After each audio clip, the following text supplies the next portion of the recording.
Alrighty, everybody. Happy Tuesday. Uh, First and foremost, thank you for being here. It kind of started as a joke last time, but I think we're going to start with the drip cam.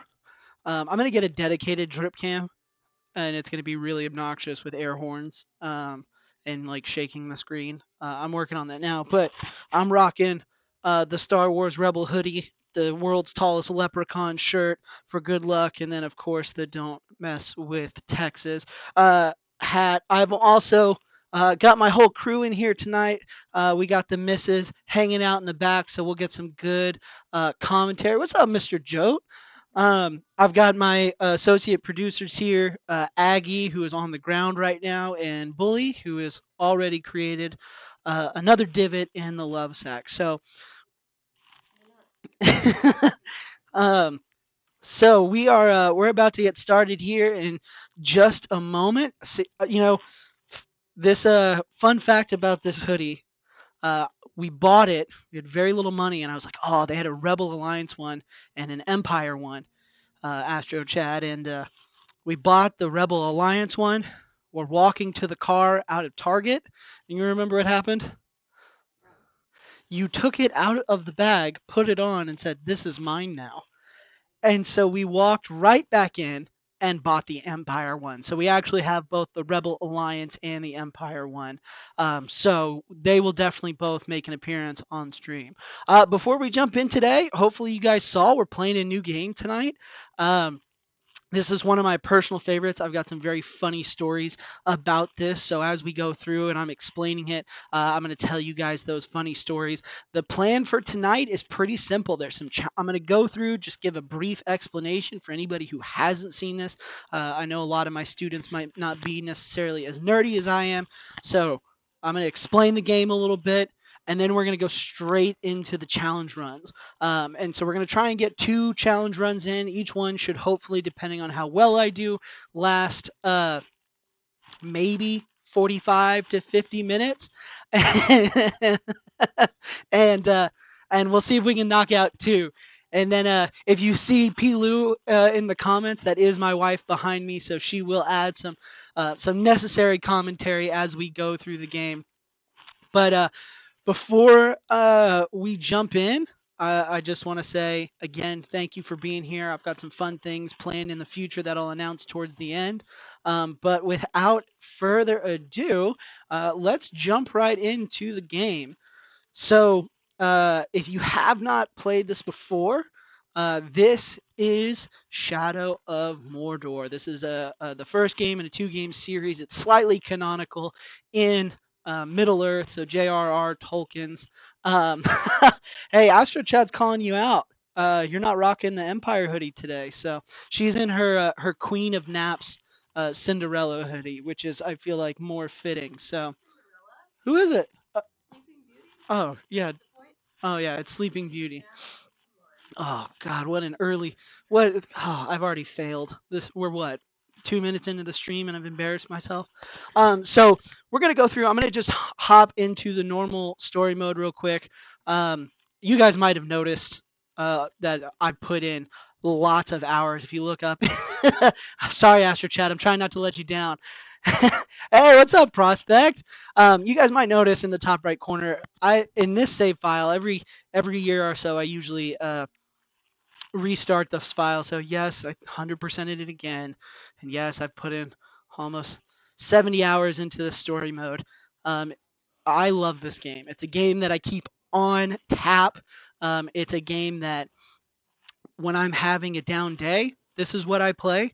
And honestly, this is it is, but it's just mindless, gory fun.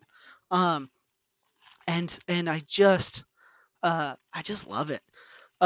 So the premise of the game, yeah, who doesn't love killing orcs? So the premise of the game is pretty awesome. If you're familiar with the Lord of the Rings series, this is at the beginning of the events, or well before the events of the books. This is when Sauron and the One Ring are really coming to power, and you play as this handsome gentleman named Talion. He is a wall guard. a ranger who guards the wall that borders with Mordor. And not to spoil too much, in the first 5 to 10 minutes of the game, he is brutally murdered and cursed to share his being with another cursed soul in this handsome gentleman right here. And this is the creator of the One Ring, the elf who was tricked by Sauron.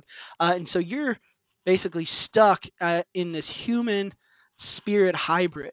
But what really makes this game amazing and interesting is you have what's called the Nemesis system. And I'm not going to jump too into it because there are many more YouTube videos that would do a much better job. But basically, you are plopped down in the middle, um, in the middle of Middle Earth. Oh, really? Is Talion in the new show? Oh, crap. I wasn't interested, and now I might have to watch the show. Oh my goodness. Yeah, I've got a little man crush on Talion. Oh, the elf? Yes, the elf definitely is. Um, so what makes this game great is you have what's known as the Nemesis system. So you're in the middle of this orc occupied territory, and you're kind of this unkillable being stuck between life and death. You've already been killed, but you've been cursed, so you can't die.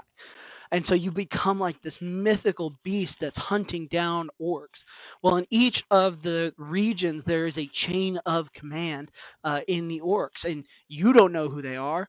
And so you have to go and hunt down the different orcs. And you can kind of see here, I believe we have, let's see, 1, 2, 3, 5. It looks like we have 1, 2, 3, 4, 5, 6, 7. 1, 2, 3, 4, 5, 6, 7, 8. If my math is correct, that should be 20 of what we would call the captains. And then on the back row here, you have war chiefs. And so these are like the head honchos. And you basically get to go around and hunt these orcs down. And that would be cool by itself, but the game took it a little bit further by giving each of the orcs their own personality and traits. Um, and they remember your interactions with them. So if you get into a fight and you die, the next time you see them, they'll mock you for being killed by them. And Astro Chad makes an incredibly poignant point. The best part of this game is just going through and hunting down these guys, these orcs. And this is the only game that I've ever actually sat down and just played nonstop for 30 hours. So you can see each orc has its own name. It's got its own style. Its armor and weapons change based on your interactions with them, and they all have different abilities. Like right there, I tried to jump over this guy, but with his big shield, I wasn't able to. And so, unfortunately for me, I guess I actually don't know what this captain is weak to, because I haven't gotten any intel. And so one of the really fun parts of this game is when you're going around just hunting the orcs, you have to find rats or other orcs who are squeamish and weak and willing uh, to give away the information, and then you just get to hunt, and it is amazing. It's just really great mindless fun.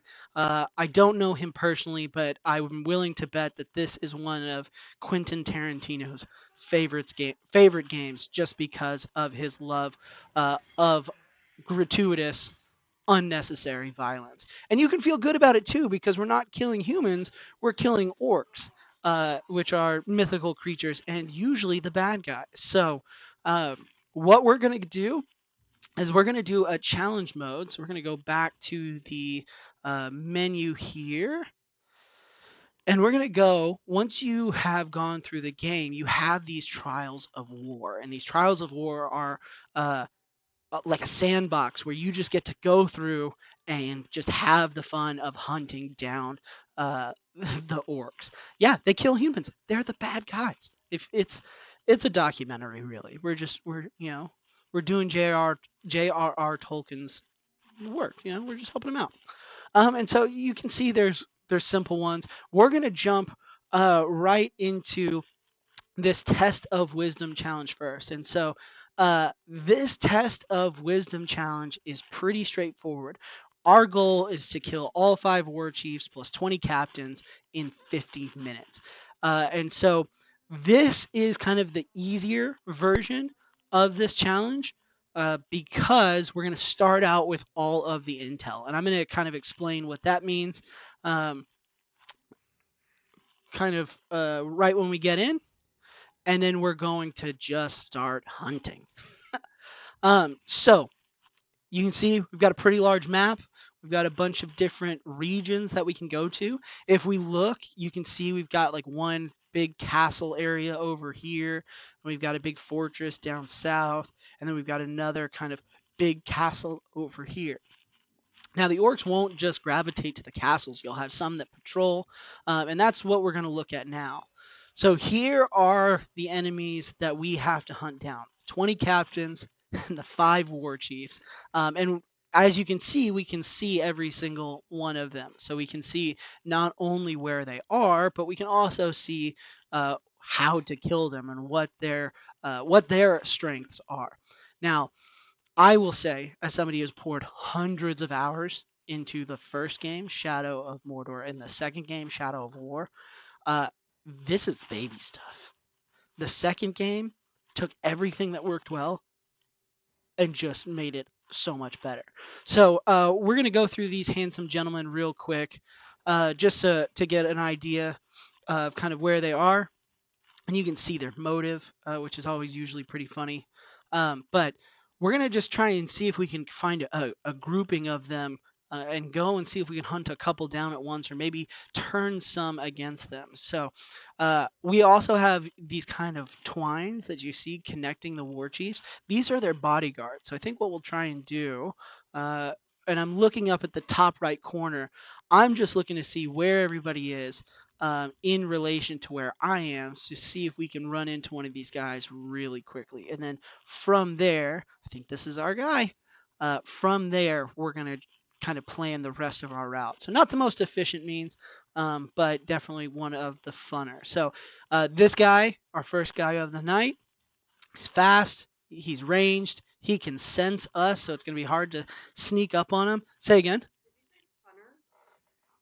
I said he's a what?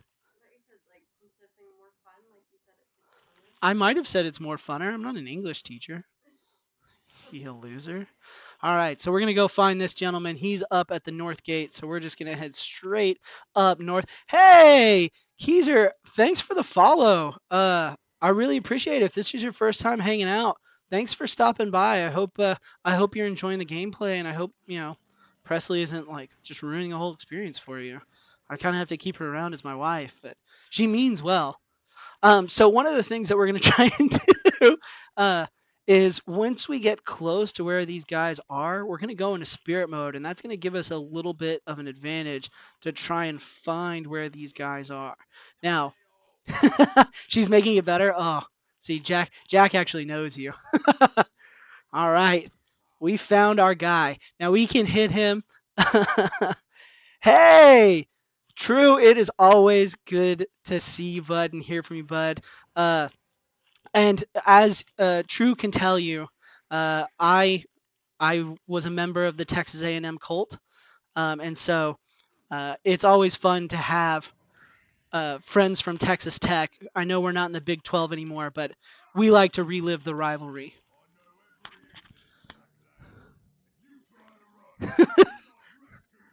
Yeah, just don't throw batteries or poop at us.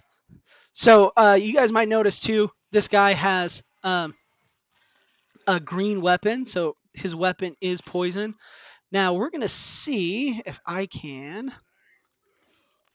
not get killed here. I'm gonna try and clear out these mobs and see if I can get this guy on my side and join my army. So in the actual game, part of that's not good. Oh gosh, are we gonna start out with a death this early on? No, we are not. That would have been very impressive. We're going to just try and finish this guy off, not embarrass ourselves. Part of the game is just building up an army to go against one of Sauron's right-hand man, the Black Hand. And so you can recruit people to your army. I'm sorry, Astro Chad, to let you down, buddy. It wasn't what I wanted. It wasn't perfect, but those poison arrows trying to clear the mobs weren't great. But we do have another captain who's close by. We're going to go for Horhog, the Rash. See, oh gosh. Oh, this is so tempting. So up in the top right, you can see that he is vulnerable to stealth finishes. And I'm not gonna lie, I have a sweet spot for hunting down and using the stealth finishes. It is so much fun to sneak around. And I always tell people, if you liked the Assassin's Creed series but got mad that they didn't just let you be an assassin, play this game. You can kill everything. Look at these guys right here. Do I want to kill them? Yes, I do. Murder, right? And then we're on our way. Just a little casual murder, right? This guy right here, oh, missed the shot. Still the murder. Whoop, no thank you, sir. We're on a mission. So uh, going back to what I was saying, given Texas Tech hell, and here we are. We've already found our boy Horhog. So now we have a slight problem because we did aggro those other orcs. We need to lose our tail. See if we can sneak up, sneak up behind our boy Horhog. Um, so always good to enjoy the rivalries. And one of the things that I always told my students, and Drew can attest to this, is part of the fun in college was that you got to enjoy the rivalries. And when A&M left the Big 12, there was a big part of me that was very sad at the fact that all my friends that went to Tech and I would no longer be able to enjoy that rivalry. So it looks like we're going to have to do this a little bit different than I initially wanted. We're going to see if we can just kind of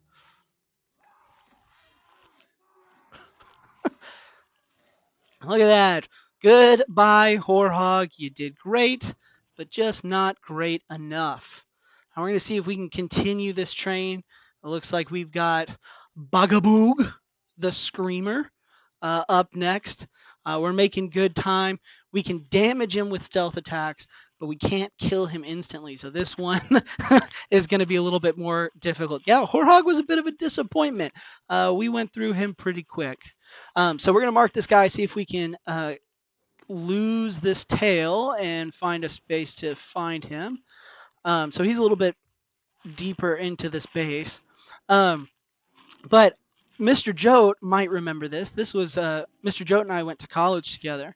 Mr. Jote, do you remember? It would have been your freshman year. I don't know how many friends you had in the band, but do you remember when we went to Texas Tech? Here's Bagaboog. When we went to Texas Tech, and do you remember what Texas Tech did to the band's buses? Yep. So when Texas A&M played Texas Tech, uh, yep. When Texas A&M played Texas Tech, we went there and we drove charter buses for our band to get there, and and when during the game, some Tech fans thought it would be fun to sneak onto the buses and to cover them in animal feces. And we got a really good laugh out of this because one of the things that we did not say was that we rented the bus from a Lubbock bus rental company. So we actually rented the buses, paid them to drive to College Station, then paid them to drive our band to Texas Tech, and that's when they were covered in poop. So it was Texas Tech buses, and us Aggies got a big laugh out of the fact that you rascals up in Lubbock pooped your own buses. And it's still, as you can see with Mr. Jote, yeah, Yeah, Texas A&M was not worried about money with that SEC money on the way. All right, so we're going to go to Kothug, the tactician, who can be killed instantly with stealth finishers. So let's see if we can sneak up on this guy and get another quick and easy kill. Let's make sure I'm going the right way. Got to lose my tail. And then, correct me if I'm wrong, Astro Chad, but you were at UT with my brother, right? I think I remember that because I'm trying to remember where your whole crew went. Because I think Evan went to OU. All right, here's a boy.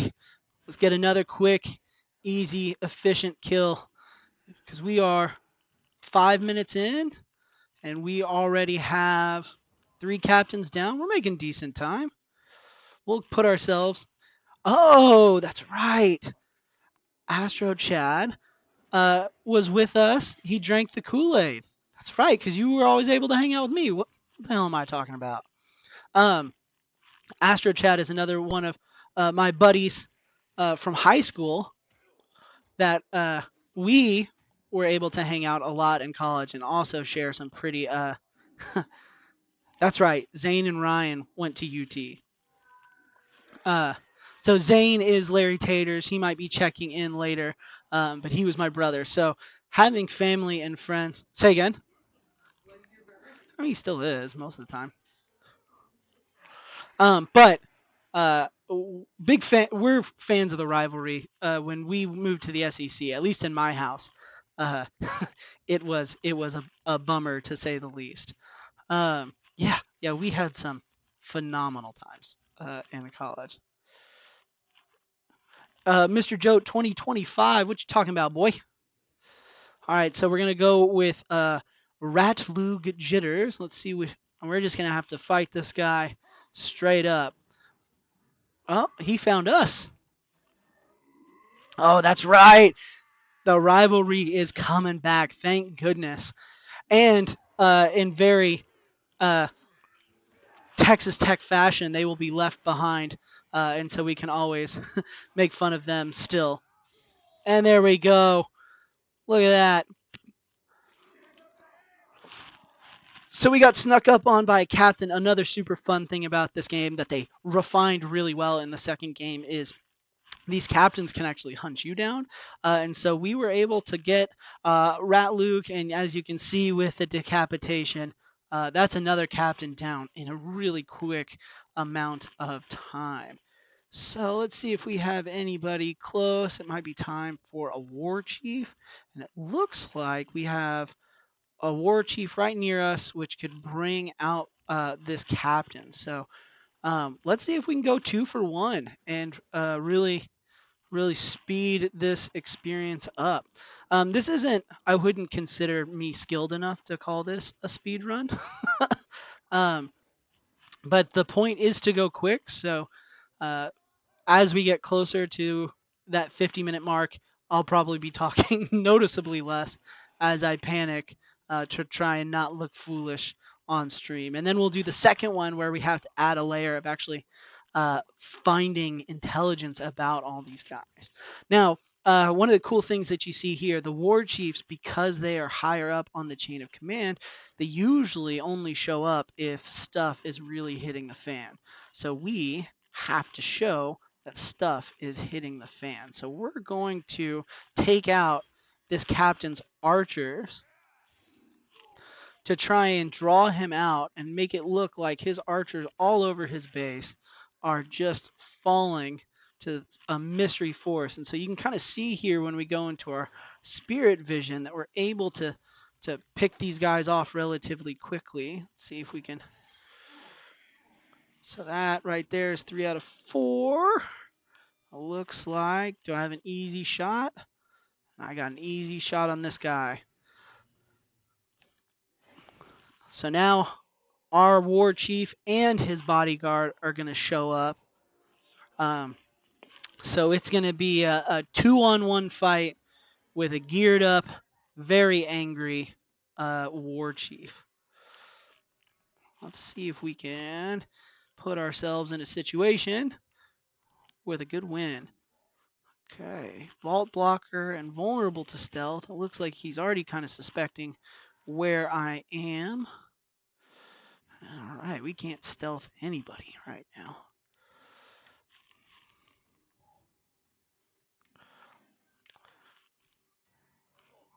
We're going to get this guy on our teams, see if we can get the war chief to hop down and see if we can use this part of the battlefield. Now he knows where we're at. See if we can get another ranged guy. That would really help out. So right now what I'm doing is I'm just trying to get some help.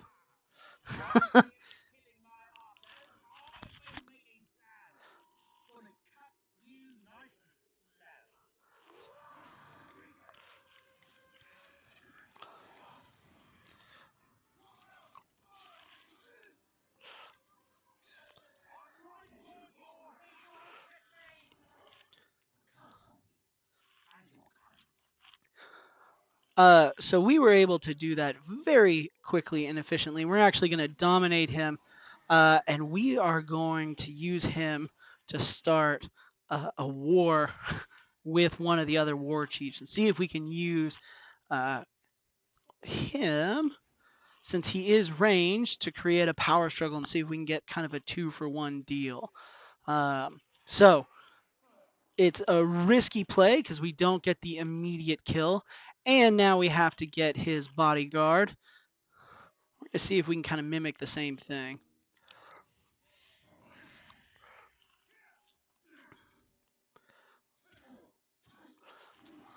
So the reason that his bodyguard was running away is because, as I said earlier, each of the characters has its own personality. And part of his personality was when his boss is killed, he panics. So we are at an interesting moment now where we have, I think we've kind of cleared out this whole right side of the map. We're 10 minutes in. It looks like we have 1, 2, 3, 4, 5, 6 of the captains down and one of the war chiefs. Even though he's not dead, we do have a button to kill off our followers, so he's kind of dead. He just doesn't know it yet. So now we can kind of look to make our way back towards the center of the map. This prospect, this game is so good. When I say I sat down and played this for 30 hours nonstop, that's not exaggeration. Okay. When when Presley and I, before we were dating, I before we were dating, I confessed my feelings for her, and she wasn't sure. She was, she, she was getting out of a relationship, and she was like, I don't know about this guy. uh, and she was, it was Christmas break, and so she was trying to figure out what she wanted to do. So I was a 21-year-old, 22-year-old college student over at my apartment over Christmas break with nothing to do, and I had never played this game, and I was like, oh well, I saw a buddy play it, and he was like, oh, it's Middle Earth. He's like, you like Lord of the Rings, right? It's like, yeah. Uh, who doesn't like Lord of the Rings? And so I bought it and I installed it and I just sat down and I was like, oh my god, it's fun just to hunt down the captains. And so that's what I did for 30 hours. I pretty much just hunted down the different captains, and it was amazing. It was one of those things where I'd get up every couple hours and go to the bathroom and stop. I feel like Mr. Jote is conspiring against me here.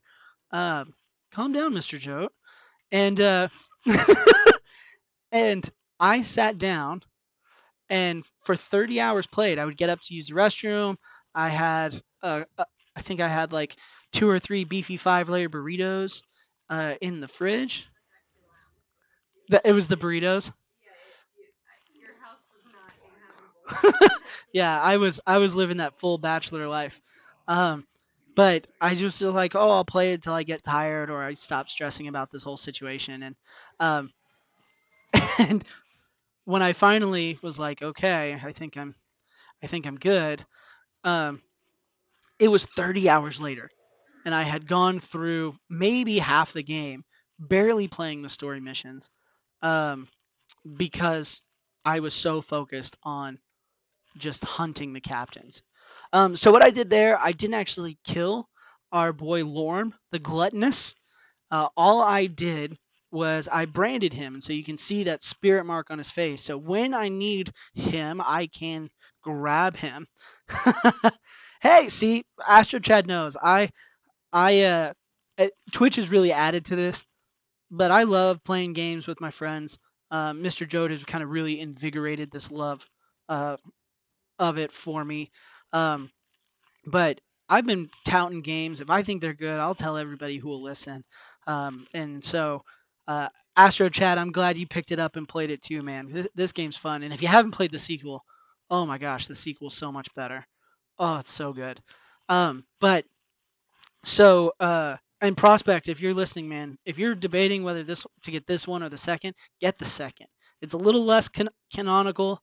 Um, but it's better. So Mr. Joe brings up a good question.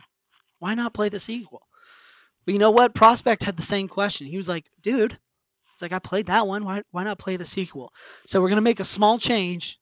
I'm gonna go through these today and then we're going to play the sequel on Thursday. So if you're enjoying this, come back Thursday because we're going to play the sequel and we're going to see some of the major differences, which I think will really be fun to see. Something that I got way into when the game came out, and I just get to gush about it now. So we branded this guy, which means since he is a bodyguard of Barfa the Marauder, when we fight Barfa the Marauder, he's actually going to help us and fight his master. So, uh, interesting situation that we've kind of created, and we're going to continue. So now we have two guys that are branded, which means we can off them later. We're going to look to see who's closest.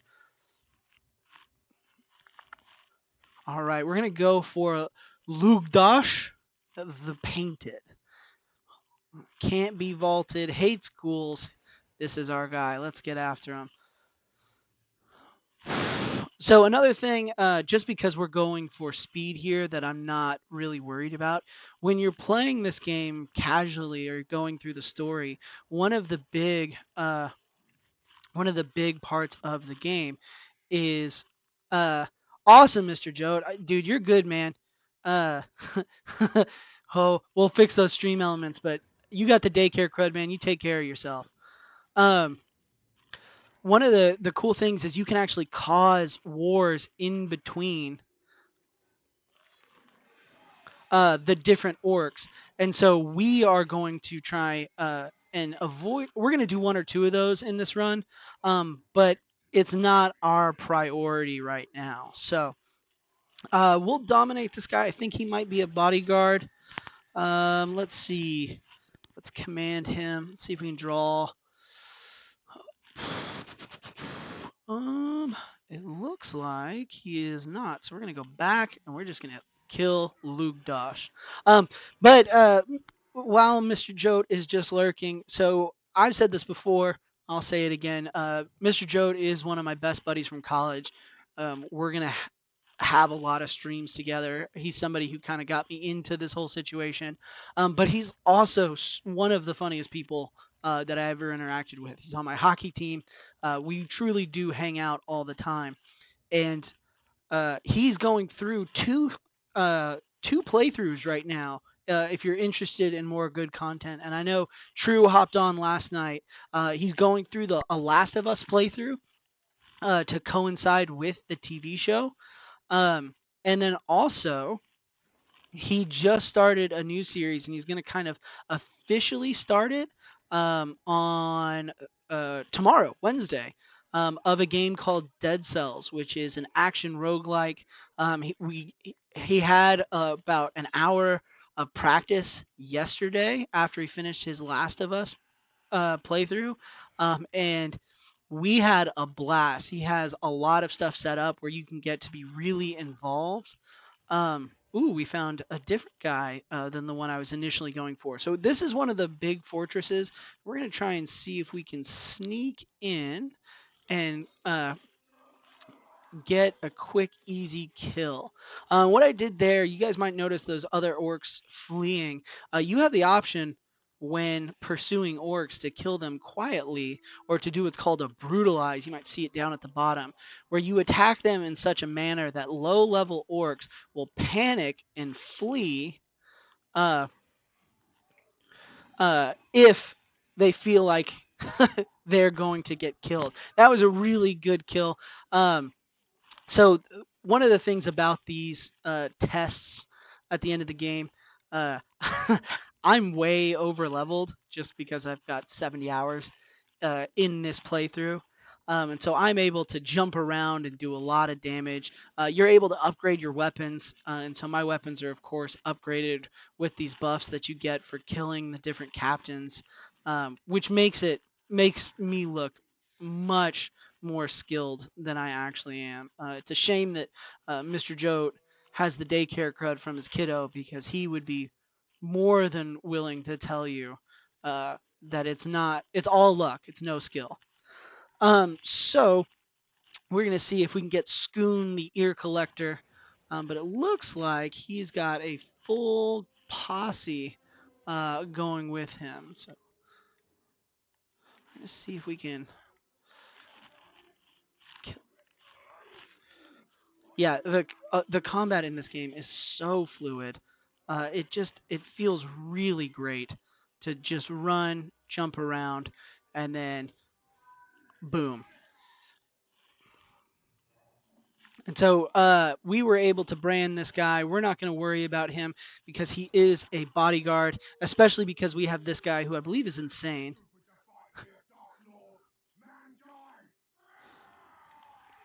We're going to see if we can. Okay, that's not ideal. If we can get this guy down while we're here. But it would appear that he is going to whoop my ass if I'm not careful.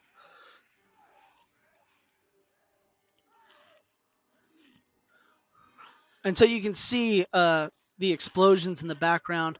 That's actually the captain I just branded. He immediately starts fighting for you.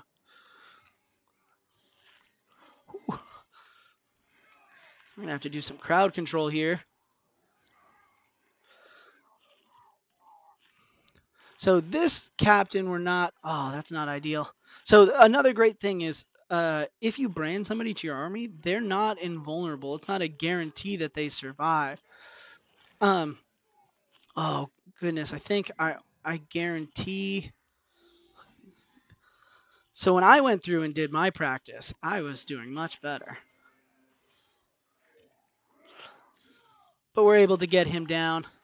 A nice, beautiful decapitation. We're going to have to start keeping track of the decapitations because I think I've had quite a few. And that's something to be proud of. Oh, this is Astro Chat. I would say this is in one of my top 5 just overall games. I love Lord of the Rings. I know it's not canonical, but just being able to turn your brain off and run around and just hunt down bad guys, it's so fun. And as a teacher, there are just some days where you just need to hunt people down. So we're 15 minutes in, and we have a lot of kills. I'm not going to spend the time to go through and count, but it looks like we're kind of at a point where we have to travel far across the map. So right now what I'm looking for is a potential event where I could infiltrate one of these. So if you look on the map, you can see where it just shows the region highlighted in green. And so that means that this captain is just patrolling. You can just run into him. But if you have a captain like this captain is holding an event. And so as you play through the game, you have different objectives. And as you complete objectives, time passes. And that causes the captains to grow in level or to fight each other. And so you can see this kind of evolution of an army that's happening as you go through and you play the game. So we are actually, I think we have 2 war chiefs right near us. Let's go ahead and get Barfa while we are here, and see if we can start his war chief mission. Now, as we saw, the war chiefs all have different objectives that you have to complete in order to actually kind of get them out. And so the first one, we had an archer, and so killing his archers drew him out. We don't actually know what this one is. I'm not sure. I know in one of the tests they're always the same. So it looks like we have to kill a certain number of enemies. And Astro Chad, you are correct. Fantasy games in general, being a nerd, I know Mr. Joe isn't here, but uh, they're just great, fun games. So what we need to do here is we're in the middle of a base. They actually have an alarm system, and we're going to set off the alarm and see how long we can survive. See if we can draw out uh, our war chief. But in order to do that, we need to kill some people. And this is going to be our guy. And so if you hear whenever we walk up, they're screaming out the Grave Walker, that's because I've gone through and I've died. And so to these orcs, they potentially have seen me die or have heard stories from captains that have seen me die. And so therefore, they think that I've died before. Ooh, see that's a time suck. If this game can take time, Final Fantasy can 100% just eat away time. I remember, I think it was 2 years ago now. It was during COVID quarantine. Um, I sat down and played Final Fantasy Tactics Advanced, and I think I poured 100 or 200 hours into that. Um, just going through and trying to do every mission, every boss, every secret challenge, get every character. Um, oh yeah, and they're great games. So right now, what we are trying to do is just stay right in the middle here, uh, get our wraith powers as they're called, and see if we can do this kind of crowd control attack, because this is actually doing damage every time. And so we're able to kill a lot of Uruks at a time. So I'm not sure what number we are at. There we go. We got him. And so you can see here, the war chief has arrived. You can see our bodyguard in the background. And so we are going to jump into the fight.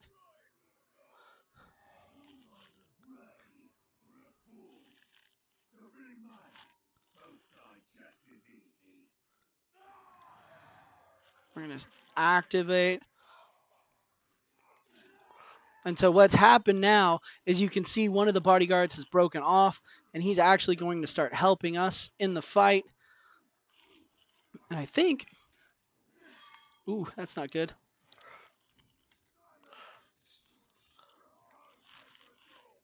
We are able to, we built up a combo bar, and we are able to just tear him apart. If I can do this fast enough. There we go. That should be it.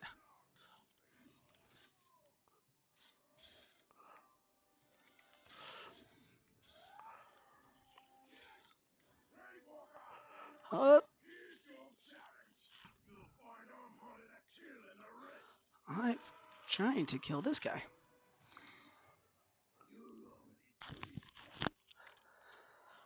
So we are going to go ahead and kill Barfa.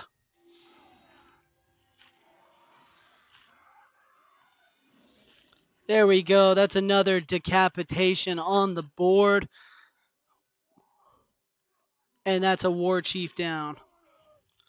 Now, what's great about this is now, as you guys might have seen, our guy moves up, but his bodyguard is fleeing. We just can't allow that. So we're going to see if we can get him to face us. He said he was going to be harder than the rest.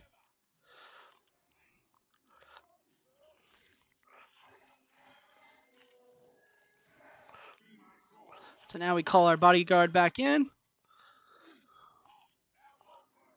Looks like this guy might be completely impervious to what we're trying to do.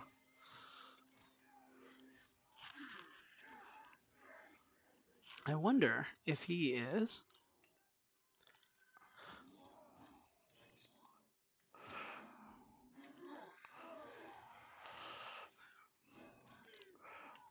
I wonder if we have to use. Oh, we have to use fire. I don't think we can do anything to hurt him here. So I'm going to see if we can get him weakened and just kind of chase him until he gives us an opportunity to blow his ass up.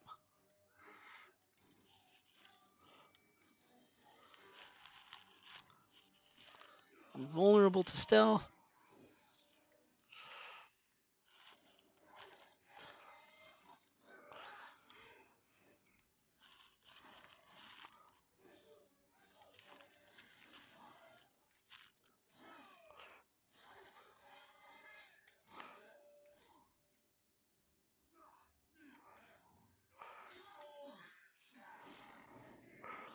So forgive me for pausing. This is definitely one of the more challenging bosses because we can't just outright fight him.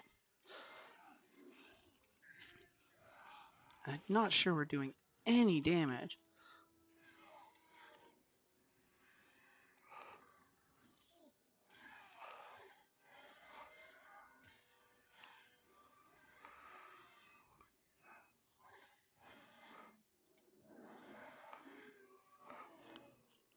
See if we can get some help here.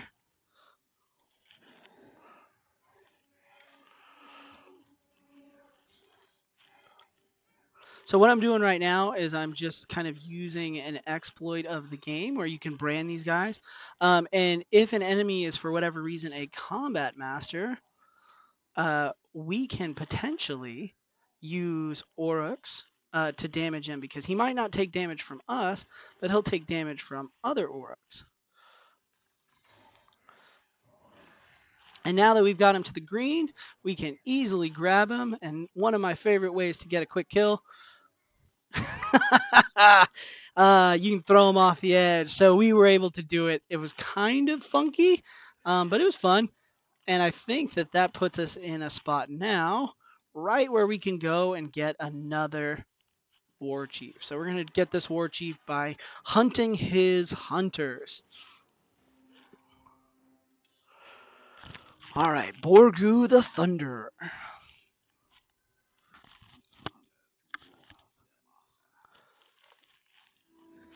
Now, I will say, Astro Chad, as somebody who hasn't seen the new Amazon Prime series, um, does Celebrimbor, the Wraith Spirit, does he sound like that in the show? That really good gravelly voice? Because if not, that might be something that I struggle with. The actor who they got to do his voice is so very iconic from these two games.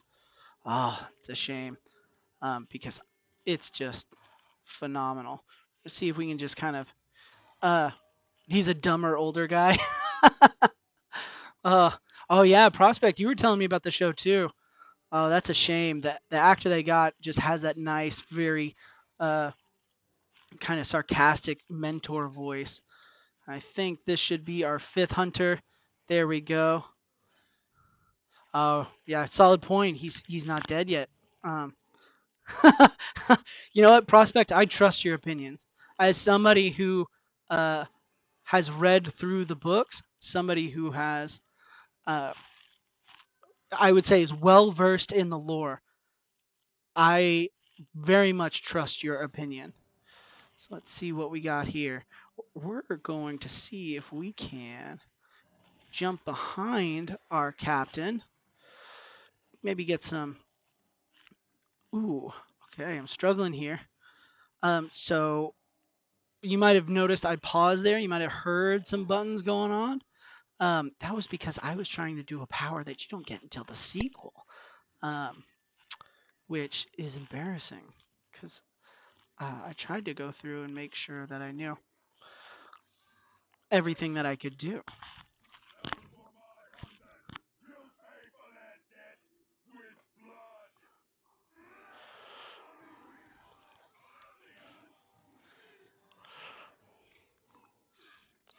So we got another combat master. So we're going to try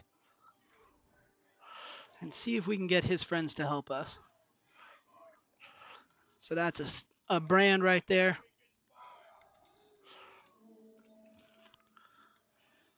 So now we're building ourselves a little bit of an army, and they're actually going to fight him as well. And because we can use arrows, we are actually able to set him on fire. We're going to hit him again, right in the head.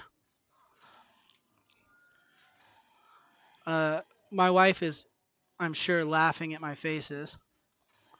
See if we can finish him off. There we go. Burned him with a fire arrow, put him down quick. That's another war chief down. The map's thinning. We're making really good time. 24 minutes in, 3 war chiefs down. I'm feeling pretty good. Let's see where we can go next. I gotta remember to breathe during these fights. I can feel myself making faces and licking my lips, but not actually breathing. So Lorm is good, and we've got Booble is good. So we've got 2 war chiefs under our command. We've got 2 war chiefs left, and it looks like we have 1, 2, 3, 4, 5 captains just kind of hanging out. So let's see who's closest. We're not going to kill off our war chiefs until later, just because if we kill them off, there's a chance that these orcs might get promoted, and we don't want to give ourselves an extra mission. So I think what we're going to do is try and polish off the rest of these kind of miscellaneous captains, and then we're going to go ahead and get the last couple war chiefs. Let's see if I can fast travel right here. Nope, because the alarm is set. Y'all let me know in the chat what your opinion on fast travel is. One of the things that my wife and I have been talking about is me doing another Breath of the Wild playthrough in anticipation for the new game coming out. But my wife has politely reminded me the last time I did a Breath of the Wild run, I did a modified 100%, uh, a modified 100% no fast travel, no fast travel run. And there are just certain games that I play where I am really against fast travel. When I play through the Fallout games, it's no fast travel. So I just over the summer I finished Fallout 4, and I played through all of Fallout 4. I think I put in a couple hundred hours in that run, and did not fast travel until I will say I made an exception in Fallout 4 until it was canonically acceptable based on the events of the game. So, yeah, let me know in chat what y'all think. I see Astro Chat, if the combat is good, no fast travel, which I respect, totally agree with. This is definitely one of those games. I don't know if you heard Pilu back there. She said that it is so boring. And it's if you're in a game that's engrossing, it's like you might who knows what you might miss.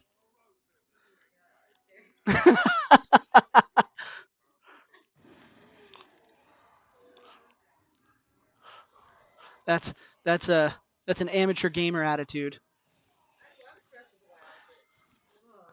And it's not like Breath of the Wild didn't give you options as well. So you had horses.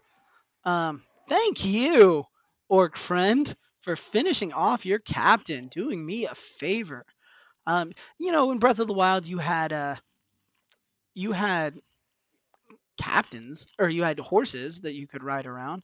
But I mean, like, why would you don't need to fast travel then, at least in my opinion. um I don't know, let me know what y'all think. The Fallout New Vegas was another one that I did, no fast travel, and I loved every second of it. Just exploring the map, especially games that have random events. If you're not fast traveling, I think it's such a cool thing as a game developer to give fans of your game an opportunity to explore it and then reward them for not just rushing through the game. Okay, so Astro Chad, you did a lot in Final Fantasy 15 just based on uh the timed fights. Yeah, exactly. Like, who knows what you might miss.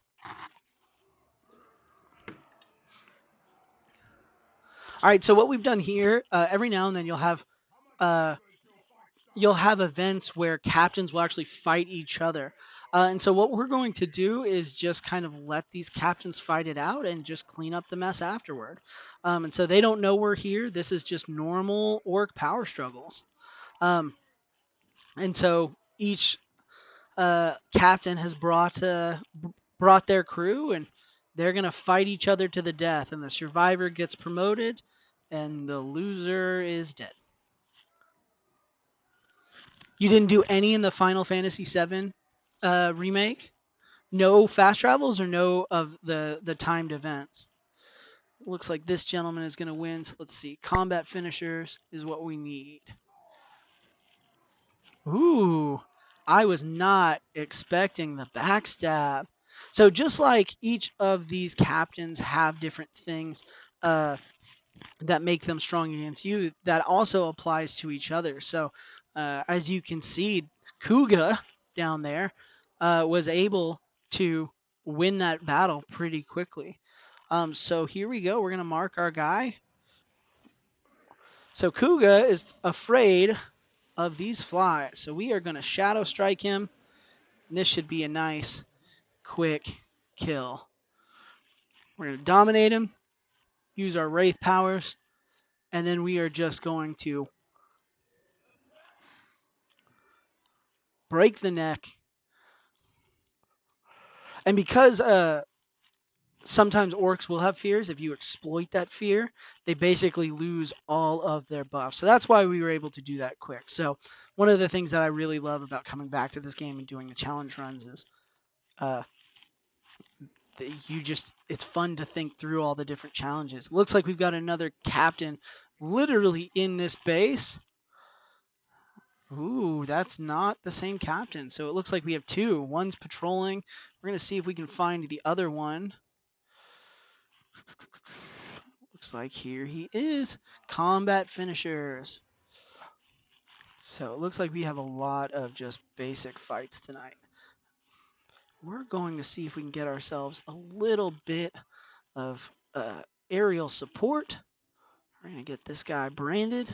So by branding these guys, we can actually call them into a fight if we need support. So that's what we're going to do. We're going to see if we can catch this guy by surprise.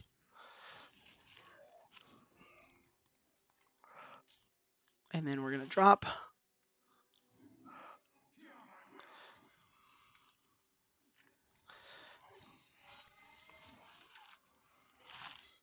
And so now, when available, that archer is actually going to start shooting down at anybody fighting, which will be nice because it's much more difficult. As they would say, speaking of my Rebel Alliance hoodie, he has the high ground. So we're going to try and exploit that.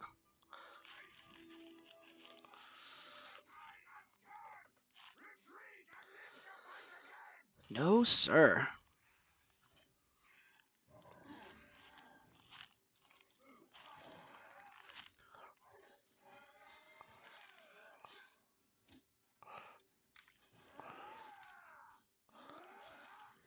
There we go. And since we know that we have another captain nearby, we're going to jump right into that next captain. Tar's slave lover. We are making excellent time. I am very happy.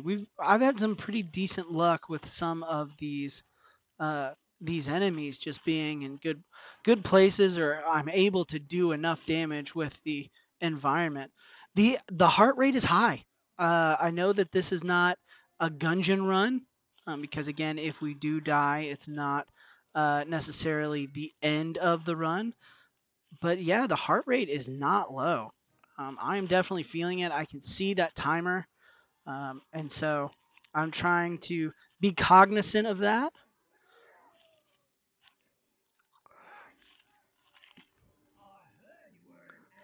Yeah, I would say 120 is probably healthy, probably where we're at.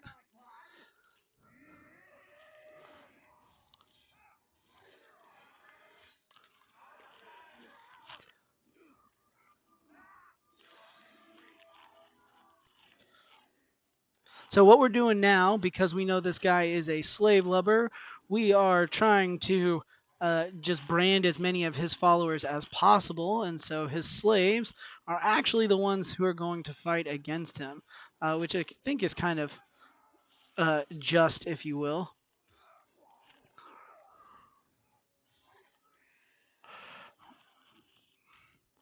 Ooh, let's see if I can do this. Any ledge, it doesn't matter how tall. If you throw an orc captain off a ledge, that's an instant kill every time. It's a fun little programming. Like that is not I would say, a ledge that should kill, but it doesn't matter the height. It kills every time. All right, that pizza is fighting back with this heart rate. So what we are, what it is. All right, so it looks like what we can do now is we are going to polish off this gentleman right here at the corner of the map, and then we will jump back to Akoth. It looks like Akoth is right next to our next big war chief fight. And also, we could kill his bodyguard real quick. And we have about 18 minutes to do that. So we are making really great time. Mark Malmoog the Savage. We're going to get out of here because we don't have any reason to stay. And we're going to get over to where we need to be. I think he is having an event, and so we're going to ruin that event. Now, if you see me aiming towards small rocks, it's because there's a wraith power where if we jump over something small, we have an opportunity to get a small wraith boost and run faster. And it's just a way of picking up a couple of seconds. So here we go. We're going to do the beast hunt.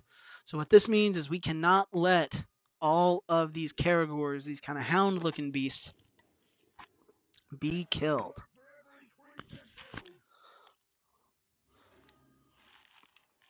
So as long as one stays alive, we are good. We're going to see if we can mess his day up by taking out some of his friends first.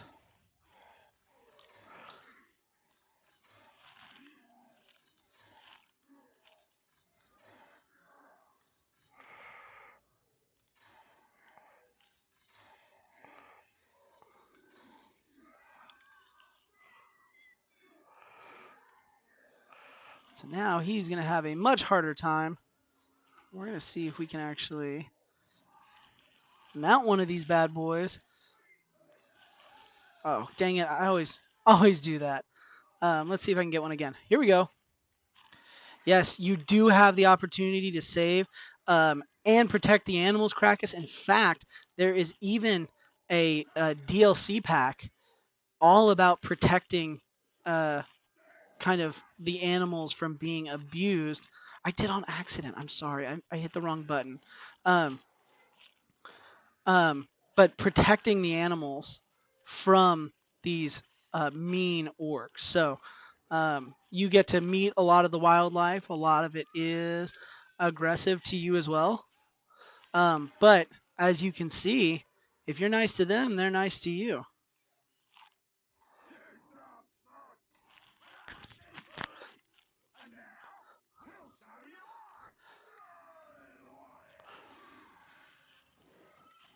See if we can Oh, it's awesome. It has the best dwarf character too.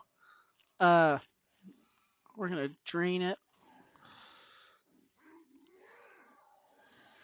We're gonna hop off. See if we can get another shadow mount.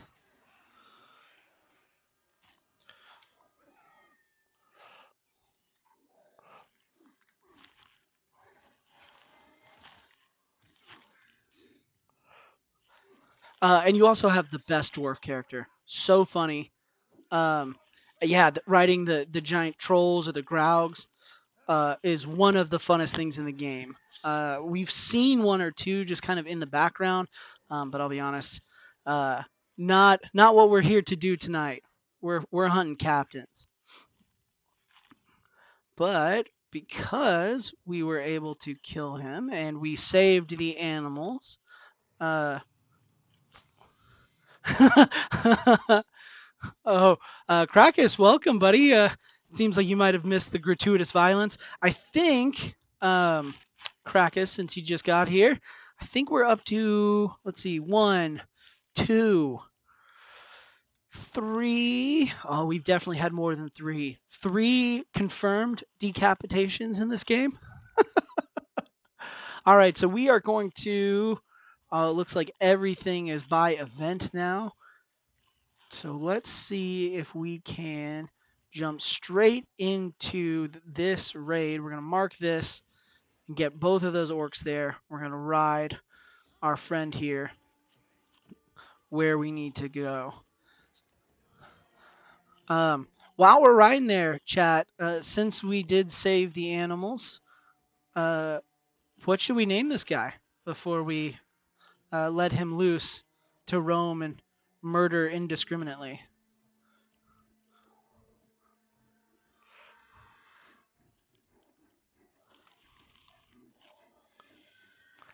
Okay, Larry. You know, when this is a mount that we're riding into battle. I don't know if Talion and Larry is necessarily the vibe that we're going for. Astro Chad. Oh no. Oh gosh. 2 votes Larry. Oh. Oh, I know. Well, you know what? It's Talion and Larry. Long live Larry. All right, so we are now going to have Boobol the rat fight Bolg the Wicked. We know we're going into this fight with a bodyguard, so it's going to be a 2-on-2 brawl. Um, let's see what we can do.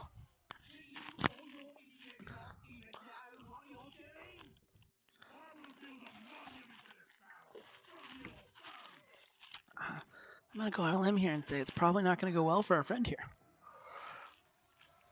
So another thing for those of you who haven't played this game, but hopefully I have piqued your interest, is there are different types of enemies, and their weapons tell you specifically what they can and can't do. So if you see an enemy with 2 axes, that's a barbarian, and we are going to try. We can't attack those enemies outright. We actually have to stun them first. So you can see here the 2 axes. This is not a guy that we could just outright attack. We have to stun him. So our strategy is going to be to hop over his head and just whoop some ass.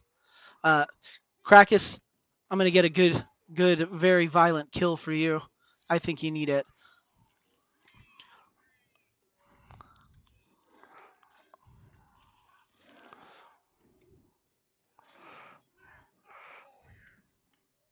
Stop. Here we go. There we go. Look at that.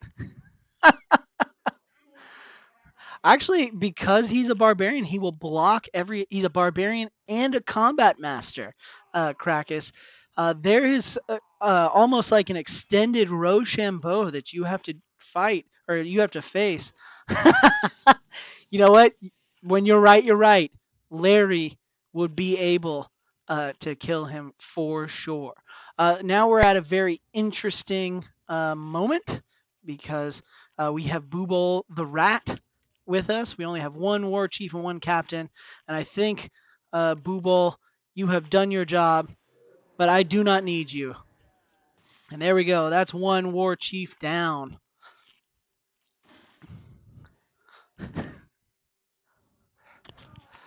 And I dedicate that head exploding frenzy to none other than our boy Larry, who is free, and he is roaming, and he is safe. And that's what's most important.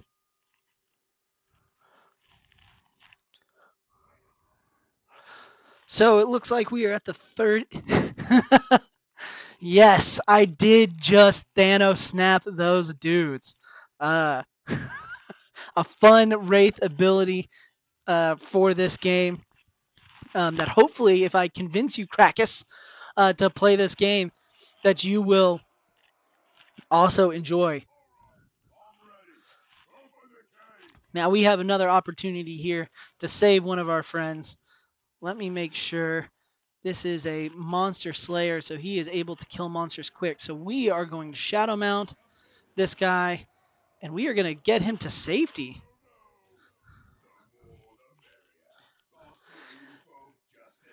So one of the skills that we saw with this guy is he actually is able, um, the where it says Monster Hunter over here on the right, that means he could kill monsters much more quickly. And so we are going to try and distract him so he doesn't hurt our boy. Yeah. Dang it. Is there a chance that we could find Larry again? No, probably not. Larry has run off into the hills and also with our hearts. And so we are going to bid Larry adieu. It looks like I'm stuck on some geometry here. We're going to take this guy out. This one is for Steve, is what I'm naming that Karagor he just killed. And we are going to waste no time. That's what you get. That one's for Krakus. Don't kill animals. That's rude. All right, y'all. We are down to the nitty gritty. And what we're going to do here, we have 12 minutes. So this run, honestly, honestly, is going so much better than my practice run. So what we're going to do is we are going to find our war chief here, Lorm the Gluttonous, and we are going to command him uh, uh, to start a riot and draw him out and see if we can kill both these guys at the same time. Long live Larry, long live Steve. And yes, Larry is running off into the sunset. He met a lady Karagor. They're making baby Karagors. He is living his best life. Um, Now, the real question is going to be, uh, to my buddy Krakus in the chat, when we see a Graug, are you still going to have that childlike love for animals when it's a 30-foot tall, vomiting beast of death and destruction? So, uh, you know, you'll have to put your money where your mouth is. Can you rescue that animal? Mr. I'm so great and I love all animals, and I literally took care of a gecko for several days and worked day and night to take care of a innocent animal just because that's who you are. All right, here's Lorm the Gluttonous. We're going to see if we can run over there and give him a command. Here we go. What up, Lorm? Looking handsome. Love the armor.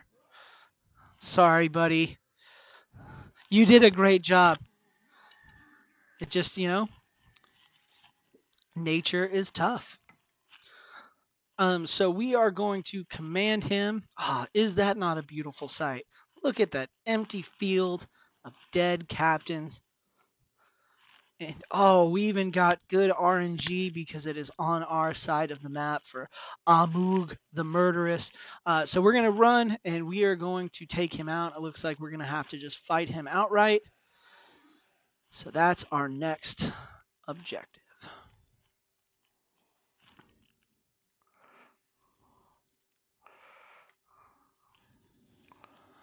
So let's go have a riot. which I believe is a song by Pink. And if you know anything about me, I can't sing it because I don't want to get copyright striked with my just amazingly superior singing voice. And if you really know me, you know that I am being just absolutely full of shit. Because some of you may know, some of you may not. I wanted to be in choir as a kid, and in third grade, I joined my elementary school choir, and I thought it was really boring because I thought choir meant you would sing rock songs and fun music, and we did not. And so I started making up my own lyrics. And after just 2 days of elementary school choir, I was asked by the teacher not to return. Do you know how confusing it is when you are 7 years old and an adult says, "Yeah, I don't want you around"?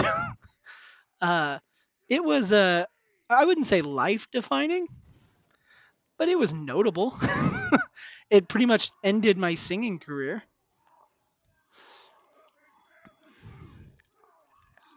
Oh no, Krakus, it 100% did happen. When I was at Caldwell Elementary School in Round Rock, Texas, we had a choir program. And because I made up my own lyrics, after 2 days, the choir teacher walked out to my parents' vehicle and said, "Your child is very nice and very sweet, but we don't think he is a good fit for our program, and we are going to politely ask him not to return." So, as a 7 year old, my singing career was over. I don't think very many kids have uh, and here we go to end it at around 42 minutes. Let's Thanos snap our whole crew here. And that is a completed uh, test of wisdom, one of the funner, easier tests. We are able to kill off Lorm the Gluttonous in 41-49 with a score of 15-145. Nobody called me nice and sweet. How dare you, Astro Chad? How dare you, sir? um, we did good. That was Deathless, which was really great. We had a couple moments right at the start, and we got a good score, but we didn't get the score to be on the elite leaderboard, which is fine. I'm not here for the elite leaderboard. I'm not upset about it.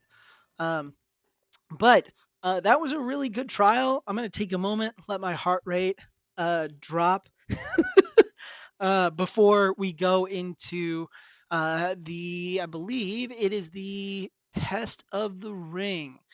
So this is a much different challenge. Uh, let's see. So in this one, you have to play as Celebrimbor with the power of the One Ring. So we lose some abilities, we gain different abilities. We have to build up a small army of at least 8 captains or war chiefs. We've got to brand at least 50 grunts, and we do not start out with any intelligence. So, unlike this run where we knew where everybody was and we kind of were able to map out uh, exactly where we could and could not go, um, this next one, we are going to start out with no intelligence, which means we're going to have to find and interrogate orcs in order to get that information. So, as you can see, I've completed this before. This is kind of the penultimate test of this game. Um, so, let me kind of catch my wits, give myself a minute.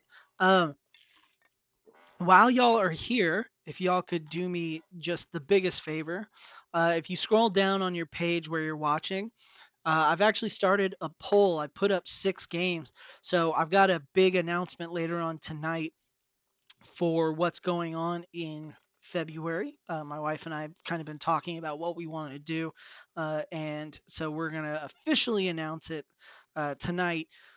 But After that, after February being kind of celebrating love and relationships, we're kind of focusing on those types of games throughout the month. I've put up a poll on my page of 6 potential games because I want to start a long playthrough. So my buddy Mr. Joe just started his first playthrough of The Last of Us to coincide with the show. I really wanted to copy him. So I'm going to start a long playthrough, and I put up 6 games. Some are kind of goofy, some are serious. Uh, some I've beaten before, some I've never played before. So if you guys have a preference, I know a lot of you are regulars, very supportive, and I know you guys personally. Um, if you want to have some say, and that way I can bribe your continued support, please feel free to go down below and vote on what you would like me to play in March. So I'm going to leave that up, and then without further ado, we're going to jump right into the test of the ring. So, unlike the first round, we will be playing as Celebrimbor, who you see here. So, this is not the Ranger, the Orcs. This is going to be during the first War of the Ring, if you know anything about the books, which means the enemies are going to be tougher. And we have a completely different skill set. So, frankly, for my sake, I'm going to make sure we still got all our runes and upgrades for our 3 weapons. We have our stealth dagger, our ranged bow, and then, of course, our sword. Let me look at our upgrades here to see. We still have Shadow Strike. We still have Quick Draw. We've got a Wraith Burn and Blast. We can Combat Drain with A and B. All right, we can still double charge. We've got all our attributes. All right, so it looks like we're pretty set. And as you can see here, unlike last time where we started with all of the information, we have no information, which means we uh, just have to, frankly, hope for good luck. One of the things that we're going to look for is green orcs that can give us some information. And we are very fortunate here. Hey, hey, how's it going, Ben? Thanks for the raid. Um, and for everybody joining in, we are doing challenge runs of Shadow of Mordor. Get excited for some incredible gameplay, especially if you just came from Benjamin's stream. Um, you'll probably be disappointed. It's going to be a drop in skill. This my motto is all luck, no skill. So we just started the test of the ring. Hey, what's up, Ben? How was your stream? So Benjamin is another streamer, one of the earlier supporters, and he is going through a stream of Dead Space 2, the old Xbox 360 version, and I believe this was your third day going through Dead Space 1. Forgive me. Uh, oh gosh, there we go. I really don't want this guy to get away because now that he is green, we can dominate him and we can actually get information from him. Um, but I was just telling everybody, Benjamin, I was trying to copy uh, uh, Mr. Joe with his long playthrough, and so I'm also trying to do a long playthrough of my own. And so I I have a poll down at the bottom. So if you guys are new here and you're enjoying what you're seeing, I've got a big announcement later tonight on what I'm doing in February with me and my wife, but also you can have a say in the channel. And I regularly, or I try to regularly, if I'm not at a hockey game, hop into Benjamin's streams. So as you're going through getting ready for the remake, Ben, I'll be in his chat watching as well. Awesome, Cutie Koala. Thanks for the follow. I really appreciate it. Um, this is I've been very fortunate with the group of people that I've kind of surrounded myself. Ashton, thanks for the follow. 2 follows. Ben is amazing. I had never seen the Dead Space games, and I think it was last week when I was able to hop in. I watched for I think 2.5 hours watching the playthrough just as he explained everything to me. So it was a definitely a different experience. I'm not usually the scary game type, but man, it was interesting. I will say, compared to this game, the level of violence was pretty nice. So here we have another captain, and again, since we don't have any intelligence about them, we have to play it pretty safe. And by that, we're gonna blow them up.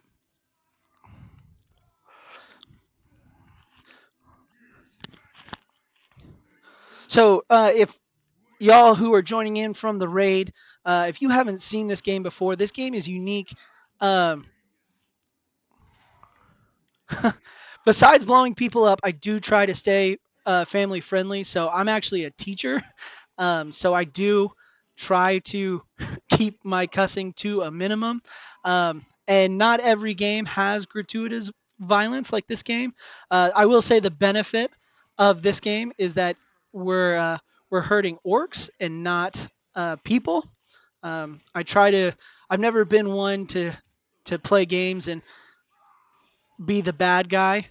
Um, and that's definitely the case with the games that I like to play. So um, I try to keep everything family friendly.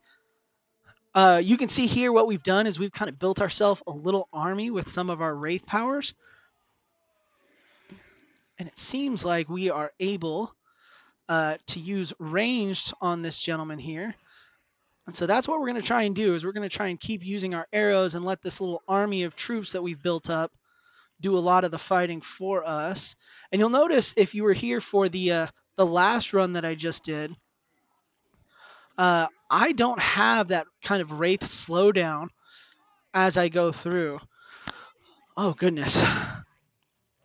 So we just got ambushed by another captain. Whenever the orcs stop and talk to us, that means that they are a captain and they are a little bit stronger and can do a little bit more damage. So it might actually behoove us to just kind of get out of dodge.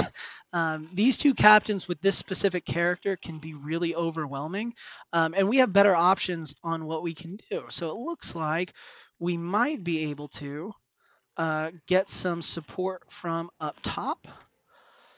Let's see.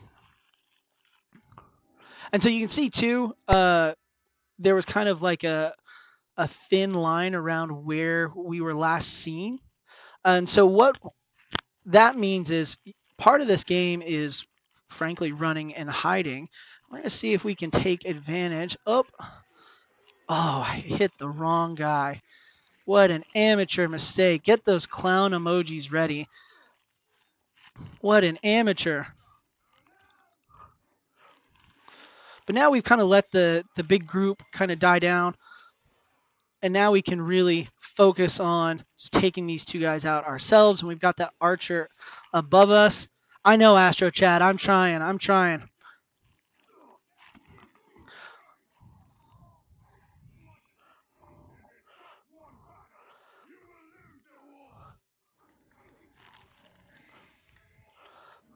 Let's see. So now he's green. We can actually grab onto him. Now he's part of our army, and he's pretty tough. So we are going to use him to gain intel. And as you can see, all these guys are blacked out. So we actually have to figure out who they are, where they are, and kill every single one of them in this hour time limit. So we just did one where we started out with the intel. For those joining in, this is kind of our goal. We'll see if we can do it. I'm not entirely sure if we'll be able to, but it'll be worth a shot. And you see we've already got a couple of people figured out. We're going to work our way from the top or from the bottom to the top. See if we can get some of these guys quickly. And since this captain's still here, we can kind of take advantage.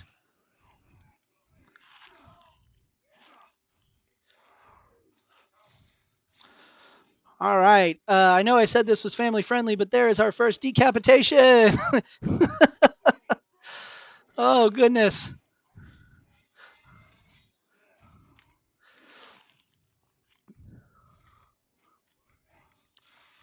Unlike our guy before, I think we're just going to try and take this guy out, see what it gives us.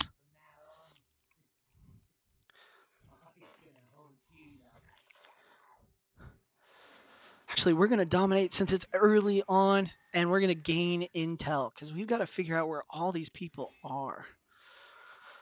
And as you can also see, all of these guys have weaknesses and strengths. So as we gain this intel, we not only learn where they are on the map, but also how we can quickly and efficiently uh, dispatch them, if you will. So we just figured out this gentleman. We're going to dismiss him. We need to maintain a certain level of orcs. And with this large group behind me, let's actually go deeper into this base. See if we can find ourselves. Look at that.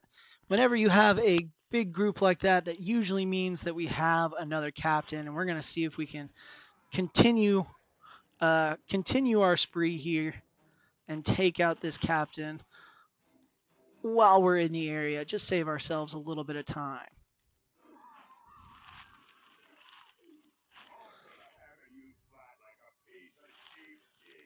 It's not very nice. Kind of rude.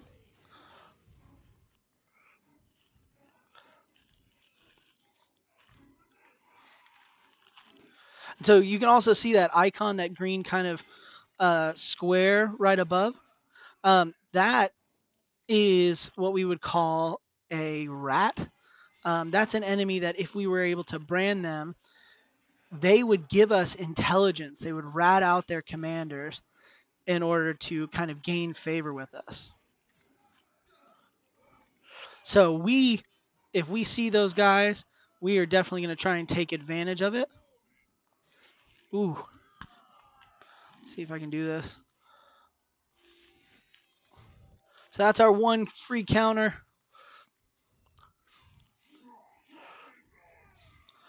And so right here, we are using the power of the One Ring as Celebrimbor.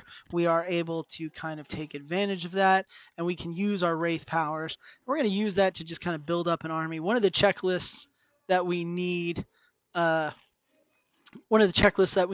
this specific test is building an army of 50 grunts. And if you look up in the top left corner, I think we are at 13. So we definitely need more.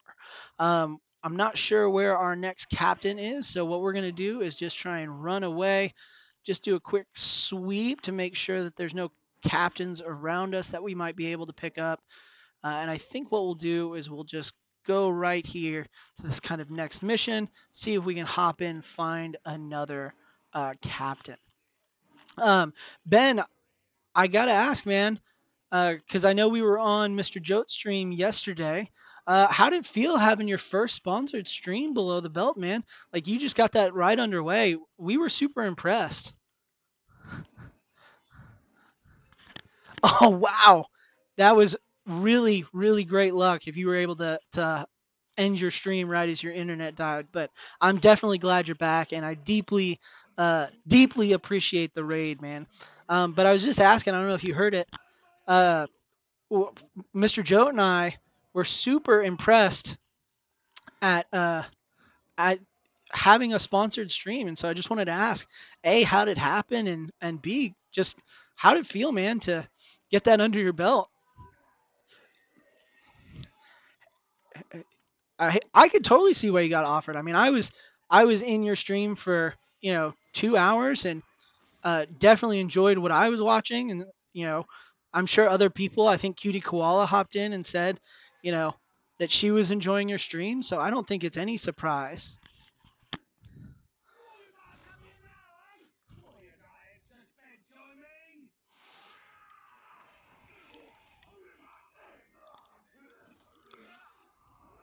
So, uh, ooh. So right here, what's happening is this orc is having what's called a recruitment. It's an event where he can actually get leveled up. And so what we're trying to do is we're trying to mess that up. Hey, thank you, Lemur Yellowtail. This is a pretty good time to follow, right in the middle of a big fight. I really appreciate it. Thanks for coming in and being a part of this. And if you get a chance, I don't know if you are one of the raiders with my buddy Ben over here, but if you're not, check him out too. He's got a great streamer. Hey man, that is awesome to hear. Uh, Benjamin is a streamer. He just finished his first sponsored stream, and he's going through a long playthrough of Dead Space 1. So if you're not with the raid, check him out. He's a good friend from Australia, which is super cool to think that in just a couple of days, I was able to meet up with somebody from Australia. So, um, and then to my buddy Krakus, just to kind of bring everybody up to speed, because I think everybody has an opinion on this. I finally convinced my buddy Krakus to get a Nintendo Switch, and he's playing through Smash. And I told him, I said, "Man, Ganondorf, if you want a hard hitting character, Ganondorf is your guy." And we've kind of been talking back and forth about who should actually be his kind of go-to character. And oh goodness, come on now. Um, whenever I play, tend to just play random. I'll play whoever. But for those of you who are joining us in the chat, if you have a favorite character, oh, Kirby, Kirby, Kirby, Kirby. Oh my goodness, that's my wife's go-to. That is, oh, Kirby's such a pain in the butt. We're See, Astro Chad, I'm right there with you. Right there with you. If I can go Link, I'll take Link, and it doesn't matter really what version, tune, adult, kid, uh, fierce deities. If I can get my boy Link, I'm gonna get my boy Link. I know my wife is all about Kirby, which get really frustrated about because she is pretty good with Kirby. Um, All right. It looks like we need to find someone to interrogate. But I play random, and Krakus. I don't know if you've done this yet, but it might be worth looking into creating the me characters. Um, so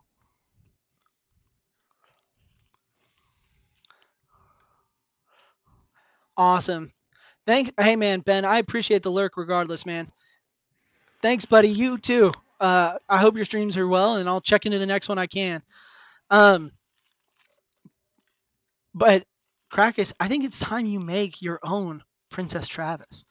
So one of my favorite things about the new Smash, I made a character, one of the me characters that I have named Princess Travis, and it is basically me in a princess dress, beard and all. Um, but I'm a princess, and I think if I remember correctly, it's the brawler, so it's a fist fighter too. Um, So, on top of being a princess, I'm a very, very tough princess. Your swift warlock feet will glide across the stage and choke me with magic. Hey, man, put your money where your mouth is. That's all I'm saying. Uh, Darth Vader with a sword. You know what? You're not wrong, sir. You're not wrong. But I'm just saying, the great Muhammad Ali said, "Float like a butterfly, sting like a bee." Okay, and Princess Travis, known to float like a butterfly, sting like a bee. That's all I'm saying. Okay. I got the twinklest. I got the twinkle toes.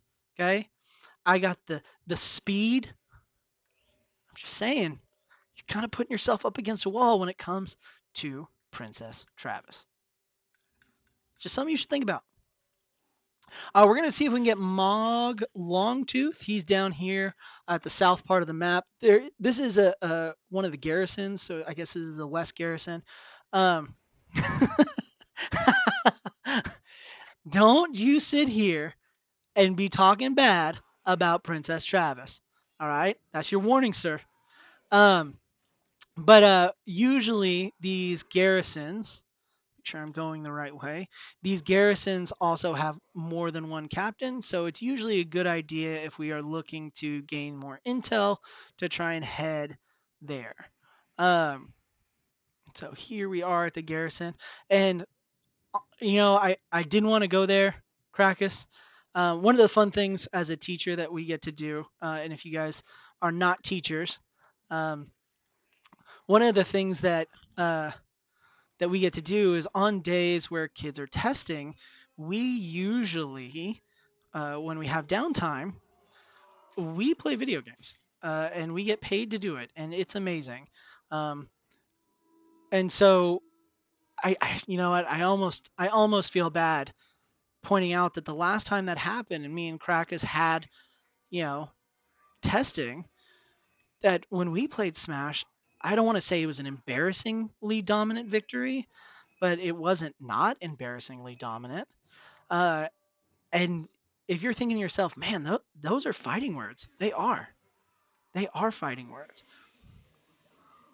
So what I did here is I terrified this captain. And what we're going to try and do is just skip the fight altogether, get some intel. Oh goodness. So one of the really tough things about playing as Celebrimbor is he does not have the kind of slowdown when you aim your bow, and so you have to just aim perfectly.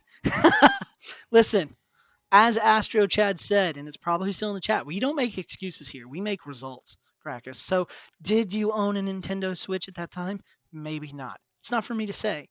Did you own Smash at that time? It's also not for me to say. Did you win? It's not for me to say, you know? So here we are. We've got intel. We've recruited Longtooth here. We're gonna see if we can get another one.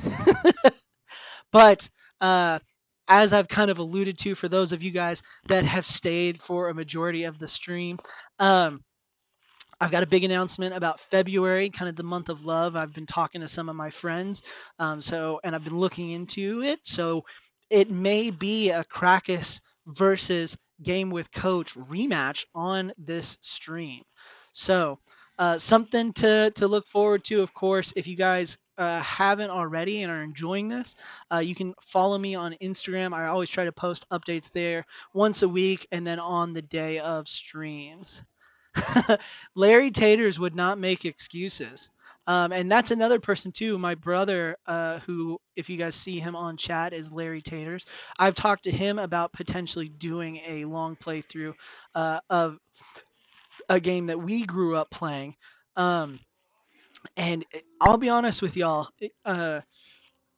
One of my dreams as a streamer. I don't think I'm the person who is destined to make billions of dollars. I don't look at Ninja and see uh, the colored hair throws me off. But what I do want, and what I will openly admit, if I could convince my dad, and AstroChat, as somebody who knows my dad personally, if I could convince my dad to get on stream, that would be a dream come true. And I think I have a solid plan. We'll see if we can do it. But that's one of the things that uh, Larry and I have talked about.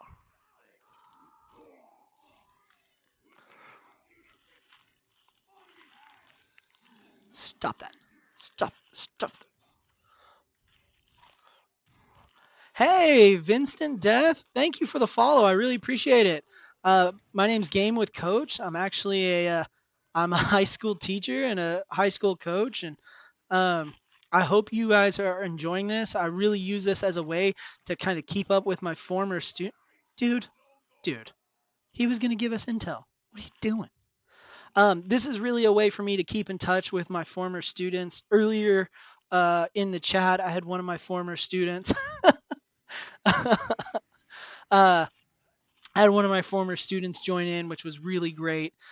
His name's True. Oh, y'all are referencing Larry the Caragor. You know, I thought it was Steve. Um, Stop it! Don't kill him. Stop it! All right. Well, they killed him. All right, here we go. We are going to see, seeing as I've gone for two intel spots and had no luck, we're going to just give up as we do. If at first you don't succeed, try again. and if you fail twice, give up. Um, but for those of you just hopping in, I'm a teacher. Krakus is one of my coworkers, and so you'll hear a lot of like kind of the stories of what it's like to be a teacher in the United States and the silly stories. And then also with my former students, you'll hear their perspective. you'll hear uh, you'll hear their perspective of their teachers. So that's one of the things that I really hope for. It's kind of the root behind everything that I'm doing. So I appreciate the follow, and I appreciate you guys hanging out and watching. That's I think what I want more than anything is just an excuse to play video games, but b also just an excuse to hang out with people that I genuinely like and care about. So uh, thank you guys for being here. Yeah, Krakus knows me too well. Yeah, Krakus and I have some pretty funny teacher experiences. Right now, we are um, in the middle of our year, and we are teaching a young age group, which is always uh, a site for shenanigans. And so uh, you will hear some pretty hysterical stories from us if you stick around in the stream. And by the way, I know he's not here now, but as I have alluded to, I am hoping to get Krakus into one of these uh, sitting next to me so you can see his beautiful face as well. All right, that was a really, really good event. We were able to not only prevent him from leveling up, but now we're able to get intel about another captain. So you can see we've been kind of trying to pick off these captains one by one as we move through the map. And the tough part about this is because we don't know where they are until we get the intel, we're kind of having to make our speedrun route on the go. So this guy is in the area. We're going to see if we can get Rash the Strong. And I think, too, we also, looking at our checklist up at the top, we have 5 out of 8 captains. We've killed 2 out of 12. So we are making a decent time. Maybe not the best. I did not practice this. uh, so thanks, man. Thank you. I didn't practice this, so I don't know if we are on pace or not off pace. So it'll be really fun once we get closer to the time limit to see whether or not we're on pace. What we're going to do here is we're going to dominate. Even though this is just kind of a regular orc, we can still use it to gain intel. And we're going to use it just to see if we can start figuring out where these people are on the map, even if it doesn't necessarily um, give us the information of what their strengths and weaknesses are. So, and it doesn't look like that other captain is here. So we're going to see if we can double back. Okay. Nothing there. If you guys weren't here for the first run, one of the categories that we were actually able to save from one of the events, we named Larry. We saved Larry. And we released Larry into the wild. So Larry is out somewhere living his best life. And for Krakus, who is an animal lover, we are going to try and save as many of the animals and not hurt as many of the animals as possible. So.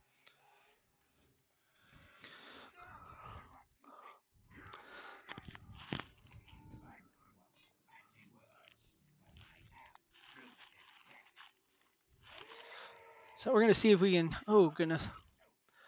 It is just kind of a one-on-one fight with this gentleman. We're going to see if we can take him out nice and quick.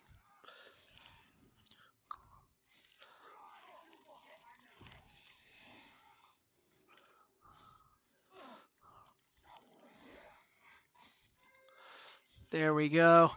Larry truly is the best of us. That's a dominate right there, which means we get intel. Getting intel from these captains is the most efficient way to kind of clear out this map. And you see we've almost filled out or found out about the first 2 rows. We're not going to worry about filling in this guy's intel since we know where he's at. We'll just kind of figure it out when we get there. All right. Fear of Caragors. You know what, Krakus? Remind me.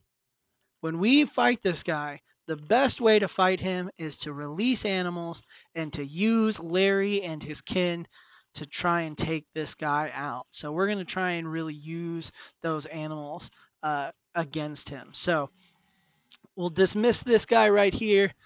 That's going to add another one to our army.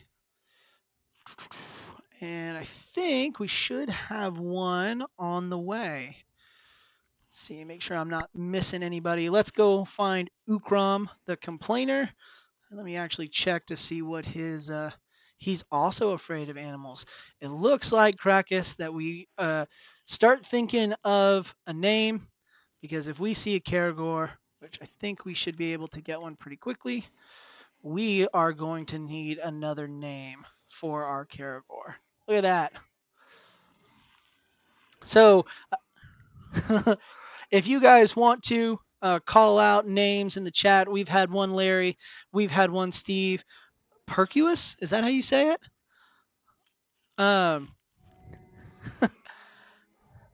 Yeah, we've got an animal. We're going to use it to our advantage and hunt this captain down. It looks like we've already found him. We're going to dismount.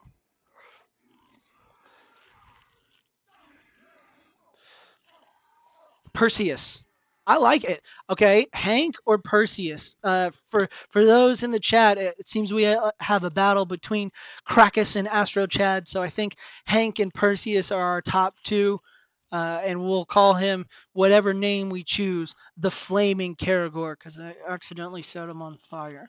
But he lived. He lived, and we were able to knock out this captain pretty quick. All right. We're going to dismiss you, sir. And we're going to see if we can hop back on. Hey, stop that. And look at that. Hank and/or Perseus lives to fight another day. And I know we have a captain who is kind of up in this area. We're going to see if we can take him out because I think, actually, he's not the one that is afraid. We're going to skip him. We're going to use this Caragor to scare one more captain. And then we'll come back for that gentleman right there. So now we know where he's at. And we'll come back for him in just a minute. But if we can use an animal to scare a captain, I think that'll be a lot more fun. Ooh, ran into another captain. It's not even the one we were looking for. Here's our guy. All right, Perseus Hankevel the Third.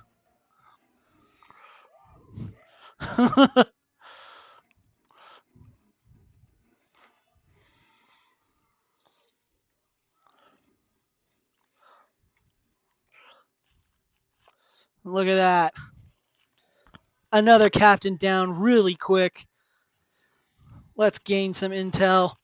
Hey, it looks like we got somebody to join. If you're just joining, we are doing the test of the ring, which is kind of like the penultimate test in Shadow of Mordor. We're gaining intel and we're hunting down captains and we're naming Caragor. So we know we have a captain behind us, and this is we're gonna say goodbye, release our most recent Caragor, which is Perseus.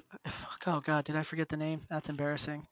And let him run into the wild to make more Caragor babies, and we are going to hunt down more captains. It looks like I was really hoping to take advantage of an explosion, but it doesn't look, or some Morgul flies, and it doesn't look like we're going to be able to do that. So what we're going to try and do is a different strategy. We're just going to see if we can use the ring to whoop this guy down before he even has a chance to react. There's another decapitation. I think that's our fourth or fifth one so far.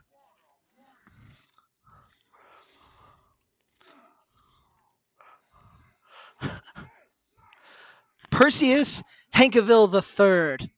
All right, so we have had Larry, Steve, and Perseus Hankerville III. And we are now, not looking too hot in this current fight. Uh, and we're not going to look at that dead body. That's not Perseus Hankerville III. Don't even think that it is, because if you think that, you're wrong. We're going to see if we can get some distance between us and the captain. Use our height advantage, i.e., the higher ground, and we are going to see if we can get this captain knocked out. Whoo! Yeah, Perseus and Larry are broing out for sure. We're going to get some health back by branding, and I think, we've got some intel. Don't think about it, Krakus. Don't think about it. I can feel you thinking about it. Perseus is free, okay? He's running wild. Don't worry. So we would really like to get some intel. We're going to see if we can let these guys sneak by. That guy that's highlighted green will actually give us some intel.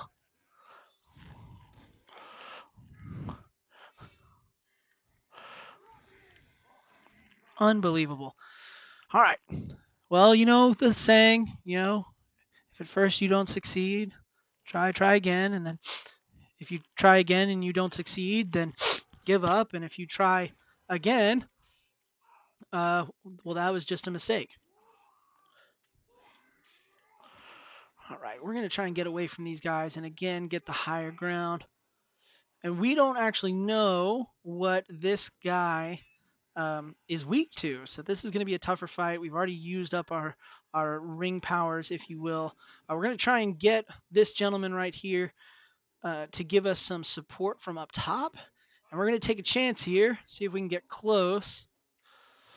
And we are going to try and drop in on him, see if we can do some damage. Oh, come on now. Looks like he is executing traitors, which is good, which means it should be uh, Astro Chad saying some fighting words. For those who can't do, teach. And you know what they say? Those who can't teach, coach. All right, we took a chance. He was invulnerable to stealth. Hopefully, we can vault over him, get him in a stun combo, and take him out pretty quick. Hey, let me be the first to tell you, if anybody is concerned about the American education system, the smartest people in every high school across America is the gym teacher. 100%. And I know you're thinking, why would it be the gym teacher? It's because the gym teacher gets to wear whatever they want and play games all day, and they get paid the same amount.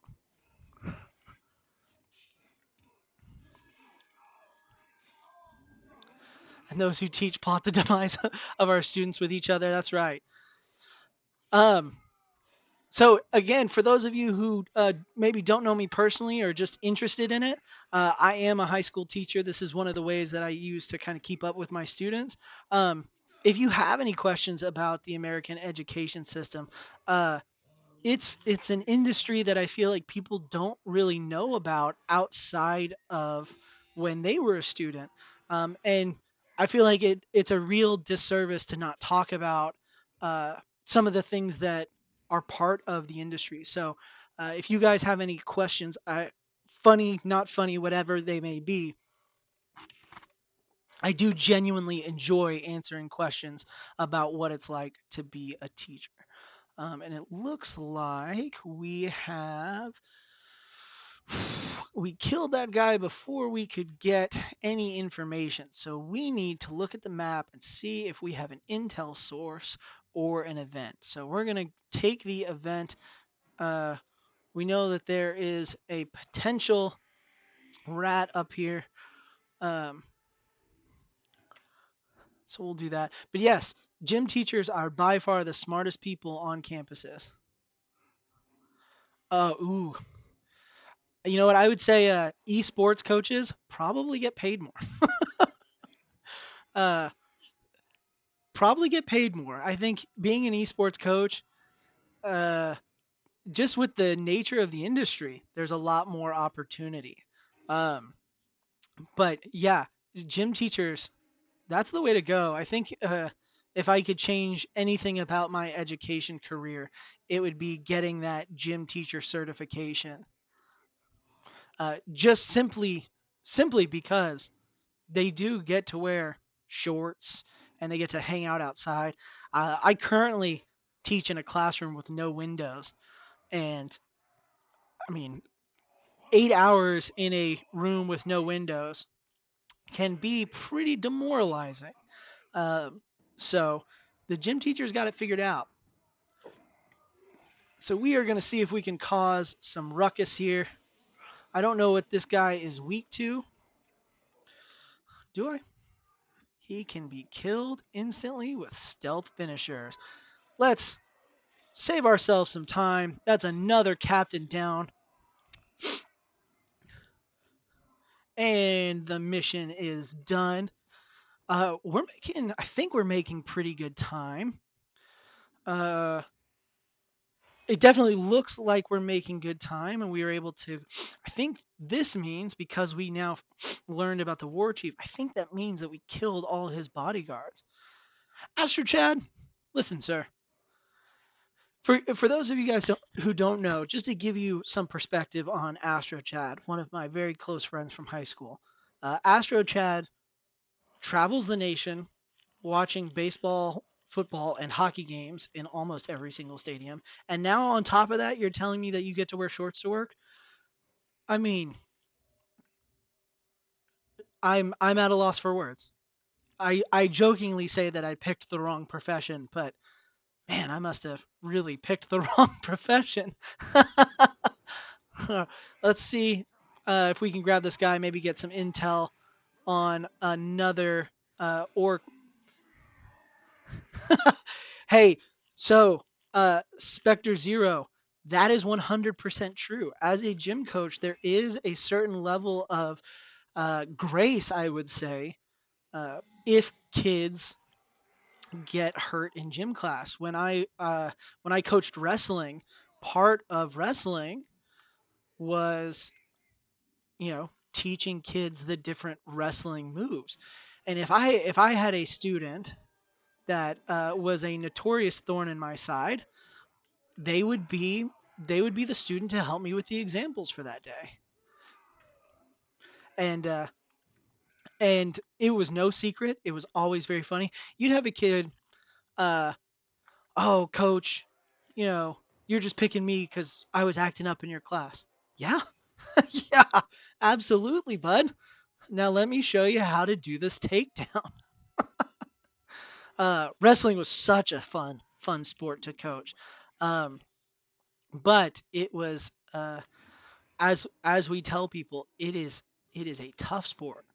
So now we have to kill 20 uruks without taking damage, and because this is timed, we kind of have to think strategically about how we want to do this. Because if we take damage, we have to start the mission over. But if we get into a situation where uh, we kill too many uruks, they could set the alarm and potentially draw more uruks in. So we're going to try and do these stealthy kills. Look at that, 4 uruk kills, and it looks like somebody even left some intelligence out for us. We're going to collect this intel, which is going to be really beneficial.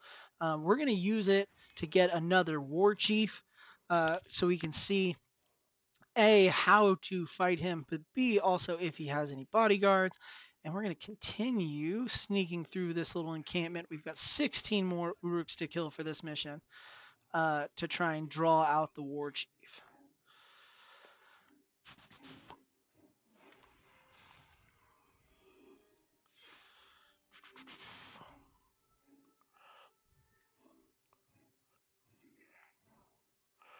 Now, I'm not sure if it counts, but we're going to try and see if this works. If you release that little hunk of meat, that releases Karagors, and I'm not sure. it does appear that the Caragors, the animals that are killing, count for me. So as I'm kind of getting into a better position, we're going to use those animals to try and get us, buy us some time, but also get us a kill or two as we continue forward. Now we can just kind of polish off some of these guys without them even knowing who we are, helping us to achieve uh, that mission condition of killing 20 Uruks without taking damage. It looks like that got us up to 16. Let's see, we have 2 around here. You know, funny you should mention that, Spectre Zero. Uh, I was looking at a jujitsu gym yesterday, um, specifically to like kind of get in shape as somebody who loves MMA. Um, and so much was ruined when COVID hit. So I definitely understand kind of having to change your plans. We're going to see if we can hide from this guy now that he's shown up and see if we can get the drop on him, maybe knock off some health before we really have to fight. But I love MMA and seriously am considering doing jujitsu in the mornings before I get to work. And so you can see this here is a barbarian. So we are going to have to kind of stun him in order to get any damage on him. And because we were able to kind of clear out this courtyard, this should actually be a somewhat easy fight just because he has nobody here to support him. Let's see if we can skip the... Yeah, there we go. So what I did there at the end, if you're going through and killing the war chiefs, at the end of kind of their cycle, they have a moment where they talk to you, and uh, it takes up a little bit of time, and the counter continues to count down. So in order to skip that, I tried to use what's called an execution finisher right before we got to that point. So that way we skipped kind of the monologue, the villain's monologue right before the end. And now we're at a point where we can just, ooh, see if it's close. It's not super close. So now we're at a point where we need to find another captain. There aren't really any close to us. So I think what we'll do is we will jump over here, use fast travel so we're not wasting time, and go to this next event and see if we can uh, get another captain kill and then some more intel, because that's what's really going to be the key kind of difference in these last couple war chiefs is, do we know how to actually kill them? Looks like it's telling us that there is an enemy nearby as well. All right, let's get Mgrot the Dumb. I think that's what it is. Spectre Zero, have you thought about getting into jiu-jitsu now that COVID has kind of slowed down, or do you think that ship has sailed? Okay, we don't know anything about this guy, so what we're going to try and do is get some help from above. So now we have some support.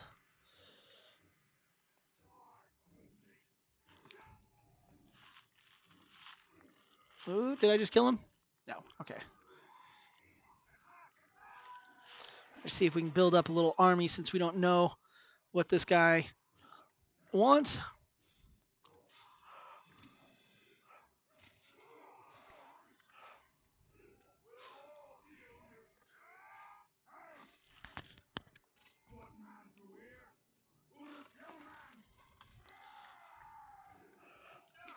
All right. It's sailed for now. Okay.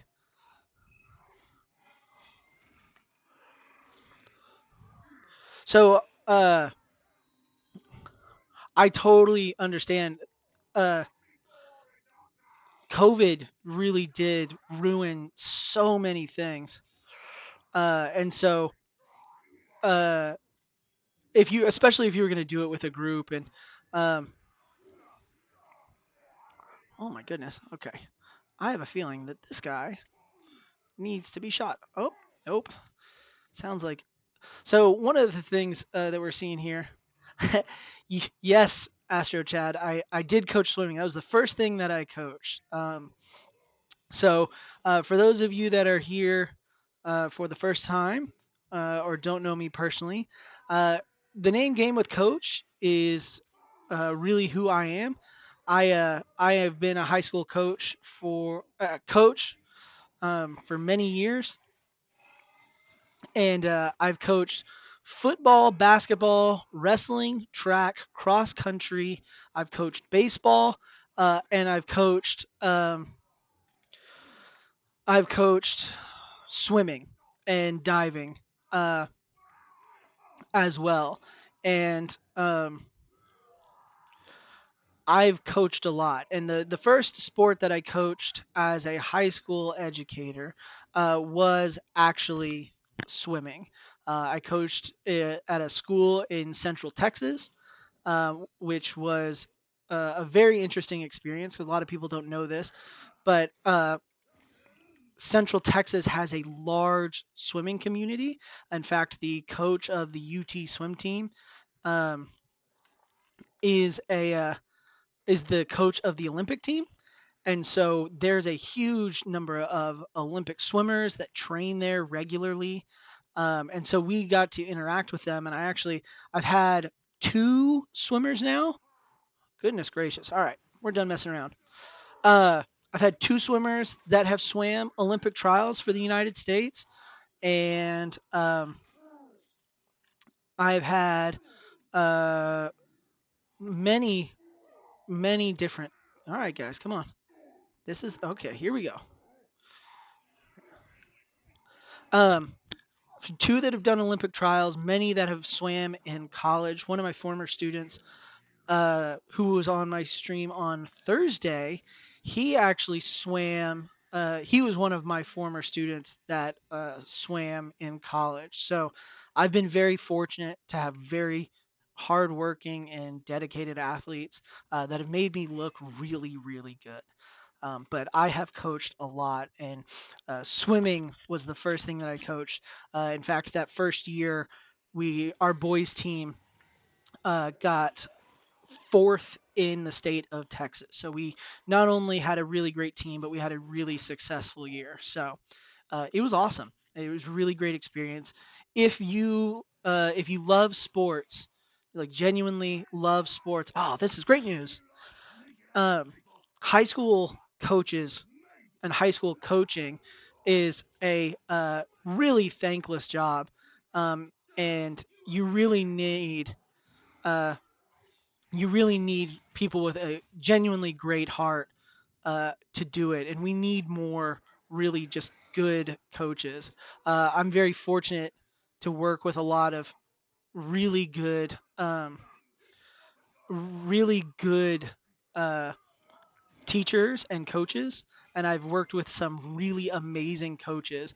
Uh, I cannot think of a single situation where I was the best uh, the best coach in my staff, which has been a real blessing. So, if you, I know that True and I have talked about it a little bit, but if teaching is something that you've ever been curious about, now is a really tough time to be a teacher, but now is the time where we really need great teachers. So that's my 2 cents on it. But I won't lie to you and say that it is an easy profession to get into. It's easy to get into, but you know, as with any job, it has its ups and downs. So what we're gonna do here is we're gonna see if we can go one, two. We're gonna tackle this guy. See if we can get some more intel. Thank you, Krakus. Oh goodness. My hope was that I could get this guy um, before. Hey guys, my big army. Do you see this guy right here who's really just um yeah, Krakus is one of my current coworkers. And it really it's a really tough job to industry to be in, not because necessarily it's all bad. It's just it feels like you're constantly running uphill. There are a lot of really great things about the profession. Um, but again, you know, there's always a new challenge. There's always something that's tough. And honestly, it, the easiest part of the job is the students. The students are usually the best part of the job. So I know, again, True, one of my former students, has kind of asked about it, and I was very open and honest about it. True. Again, it's and Krakus can attest to this too. So Krakus is one of the teachers that I work with now.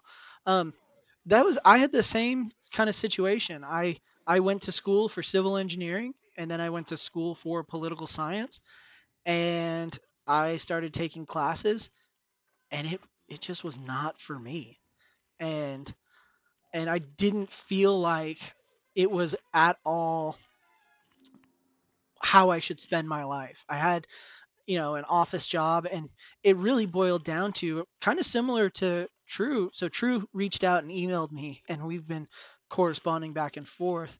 But I went home. I was working in Austin. I had an office in downtown Austin, and I had a six-figure job, office in downtown Austin, and I remember I got home late one night, and I told Presley, my wife, um, that I just did not feel like what I was doing was worthwhile, and I wanted to make a change. And I I asked her bluntly, I wasn't the best student. I was a pretty average student, and I wasn't constantly in trouble, but as you guys, if you've been here, you heard I was the kid that got kicked out of third grade choir for making my own lyrics. Um, so I was not a great student. I wasn't the worst student. Um, but I uh, I asked my wife. I just said, I've always wondered if I could be a better teacher than the teachers that I had. And she just told me, well, we can figure it out if you want. And so I mean, that was the crux of it. It was a literal, just like, do you think that we could do this? And I went through the process. Hey, Raptor 4244, thanks for following. I hope you're enjoying kind of the stories. I'll be honest, I wasn't planning on getting this reel, but I hope you're enjoying it. Uh, and that's kind of what led me to do it. I ha- quit that job in downtown Austin because I needed a job where I could take time to actually get my teaching certification. And so I quit that job, and uh, oh goodness, can you stop? Get out of the way. Here we go. And jump. Uh, and started looking at an alternative certification program, which basically means that I did not have the degree. I did not have a degree in education, and did not have a degree in education, but I wanted to pursue a career in education. And so basically, it was a 2-week program. And in that 2-week program, you go through the equivalent of 80 college hours of classwork. And so uh, I actually, I should grab him if I can get him. Oh, crap. He disappeared. Um, I I quit my job so I could do the class, and then just kind of bet on myself. I applied for a job, and my first teaching job, I got hired. Uh, I got hired, officially hired Friday at um, 4 o'clock. Hey, Massive Frittata. First off, great name. Second off, thank you so much for the follow. Um, I'm going through doing this. test of the ring. It looks like I lost that captain. Not a big deal, but I really appreciate you being here, and I hope you're enjoying the stream. We are down to the last 19 minutes, so it's definitely going to pick up. But I got hired Friday at 5 o'clock is when I signed my contract, and the next Monday I had students in the classroom. It was terrifying. And I look back on it now, and it is by far uh, the best decision that I made, minus marrying my wife. The best decision I ever made. So, uh, and there's nothing wrong. True, I know we've talked about this. If if you're studying something and it's just not clicking with you, like it is totally normal and understandable to say, hey, I want to have a career change. I think that's another thing that Krakus and I have talked about. There we go. This is who I'm looking for. uh a lot of people feel kind of pigeonholed into one career, right? You start working towards one career, and it's like if it doesn't work out, well then it's, oh well, you wasted all this time, and you know you can't do that. That's not how the world works. But the reality of the matter is like you're the only person that actually has to uh live your life. So if you don't if you're not enjoying something, make the change, because at the end of the day, you're the one who has to live with the consequences. And so, uh, you know, when you sent your email to me, True, it really resonated with kind of with my situation, just feeling like I needed a change, and um, and not knowing kind of where to go. You're fortunately at the point now where uh, you can make the change. Make the change in college, and especially in Lubbock. Lubbock has a lot of opportunities. And if it is something that you're leaning more to, shoot me another email because I will give you names of the principals and people that I worked with there. Um, and you can start getting your student teaching done and go shadow some of those classes in Lubbock, just to kind of see it in person. Now, let's see, we have 1, 2, 3, 4, 5, 6, 7, 8, 9. We're gonna have to kill that. So we have 1, 2, and 3. Three guys that we need to kill plus the war chiefs. I think this war chief right here is close. So why not just grab him real quick? Um, I don't know if that was too real of a conversation. So um, again, as I've said, if you guys are here for the first time, not to drastically change the subject. Um, yeah, good, True. I'm excited, man. I'm excited to talk about it. Let's see. All right, so I need to get to this point.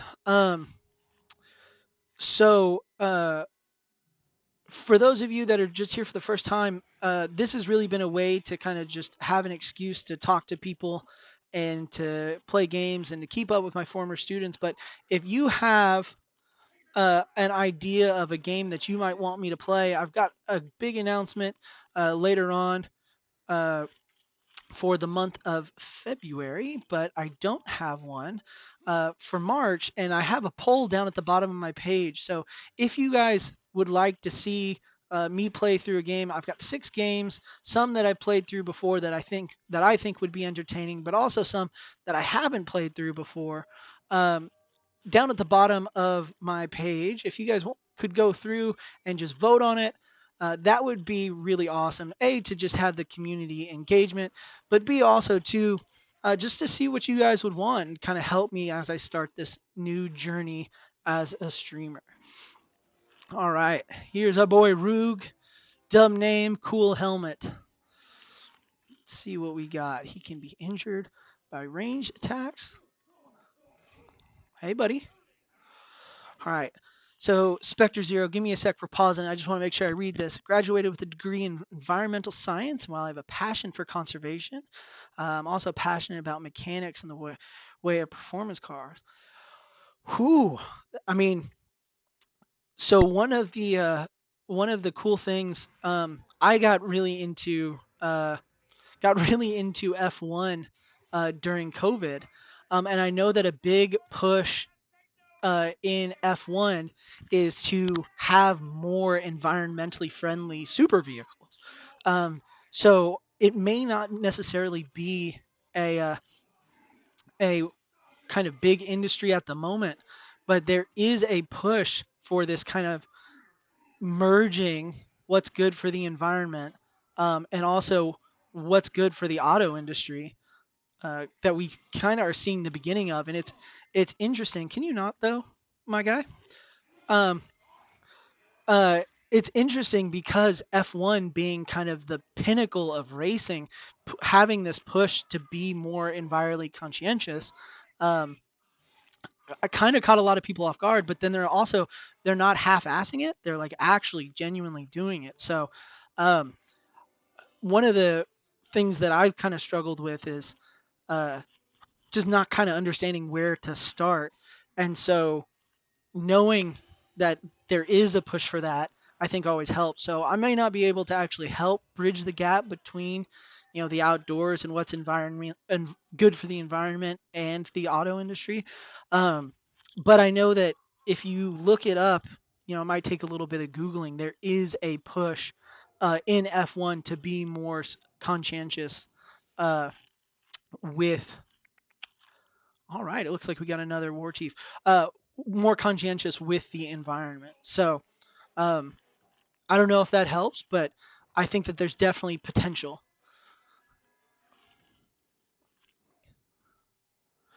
And then again, for those of you who are just hopping in, first and foremost, thank you so much for being here. But also, my name is Game with Coach. I'm a high school teacher and coach, and this is a way that I can kind of use to keep up with my students. So we need to kill people with our bow, and we got to go full Legolas if we're going to do this. So we definitely want to get the high ground, get up to a point where we can easily take these guys out and safely take these guys out. Let's see. So those yellow arrows that we see there, those are actually enemies that are starting to be suspicious of us. And as it slowly turns red, that means they're getting more suspicious and actually starting to recognize us. So we are going to try and keep moving. There's one. Let's see. We're looking for the yellow guys. With our Wraith vision, we can look.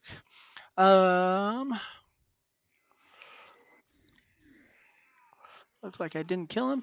Just pinned him. We'll correct that.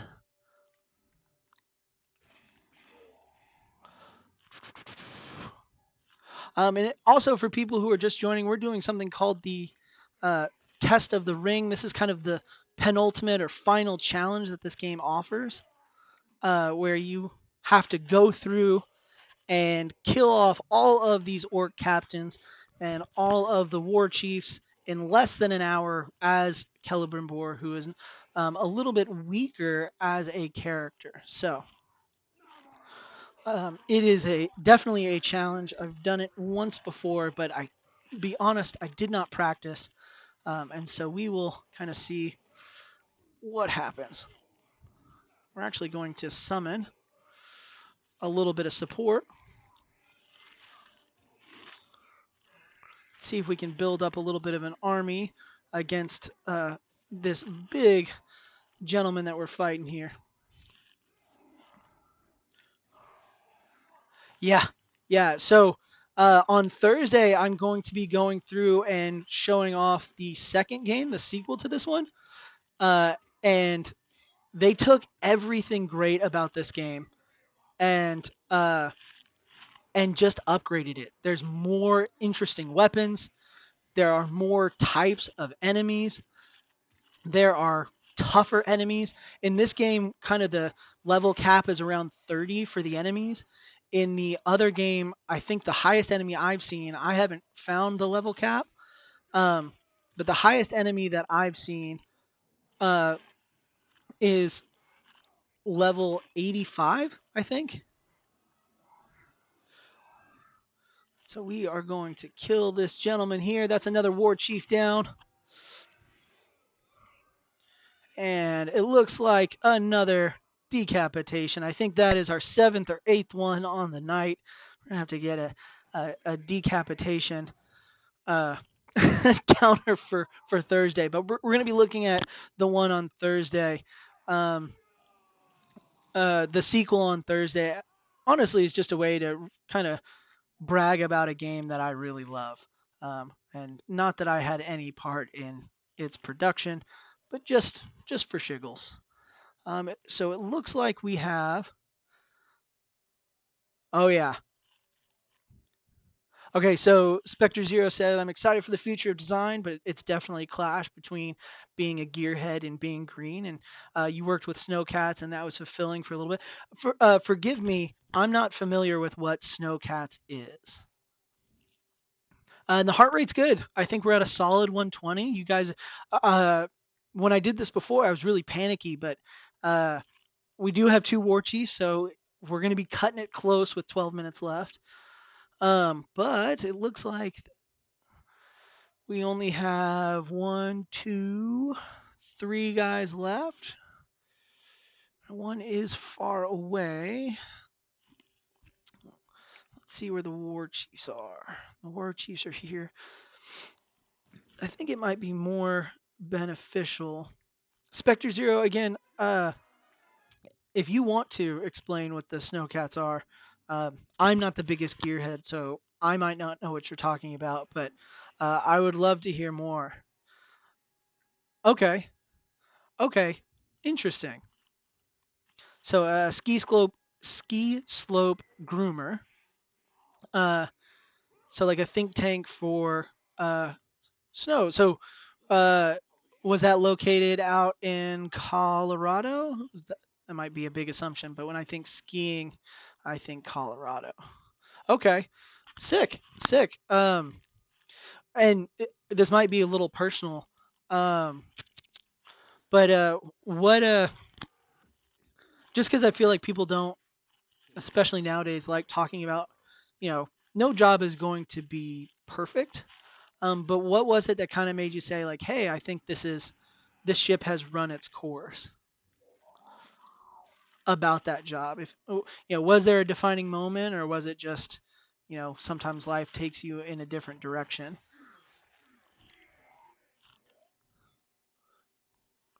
While I wait on that response, I have to get close enough to this guy to do what's called a brutalize sneak attack. And basically, what that does is that sends a message to other orcs in the area that I am not playing around. And we are going to brutalize Tombhorn Evil Eye supporter.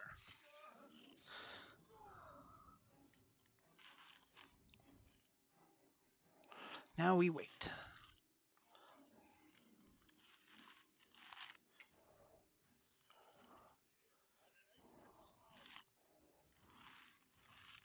All right.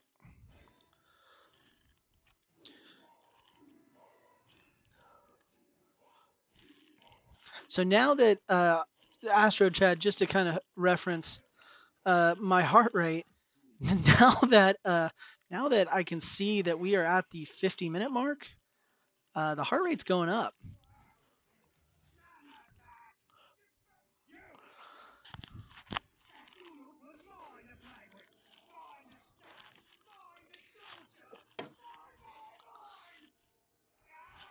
Ooh, we're definitely getting there. The closer we get to that hour time limit, we're definitely going to be approaching it.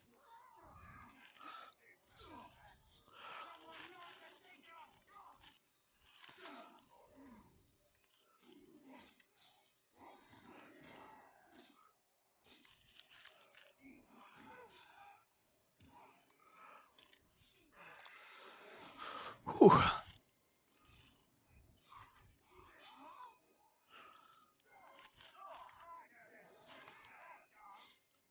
Here we go.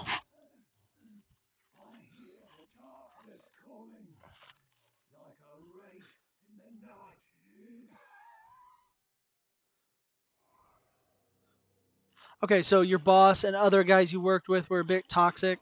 Um, okay, that's really interesting that you say that. It's weird. One of the things that uh, and you know, my buddies who are teachers on the chat can attest to this. So much pressure in life is put onto uh, finding the right job, but nobody ever talks about the intrapersonal skills that you need to have with a job, and how much a good coworker can really, a good or bad coworker can really affect a job.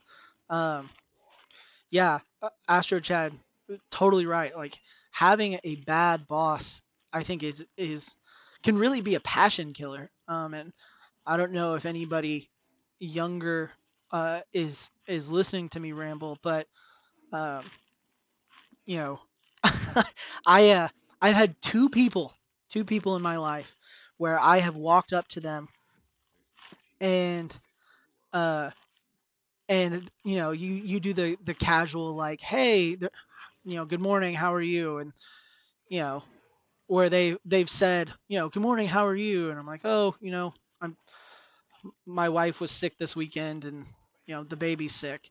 And and the person was just like, all right, awesome, glad to hear it, because they just absolutely were not hearing. And it was when I was in college, I was in ROTC. It was the commander of that ROTC unit, who was, in my opinion, a very bad cadet, and I could not imagine following him in a military position. The kind of benchmark that you hear a lot is following that person into combat. I could not imagine um, following that person into combat. And then the other one is my current boss.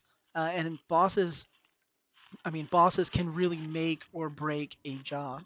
And that's something we don't talk about. And I think that, you know, is important to talk about, but is also something that, you know, uh, I don't think I'm not the person to fix it. Um, um, that's not what I meant. There we go. No.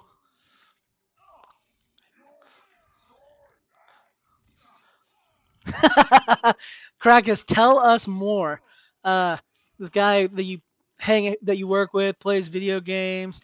He's a real weenie. Uh, Probably a redhead too. Nobody likes redheads. Just disgusting.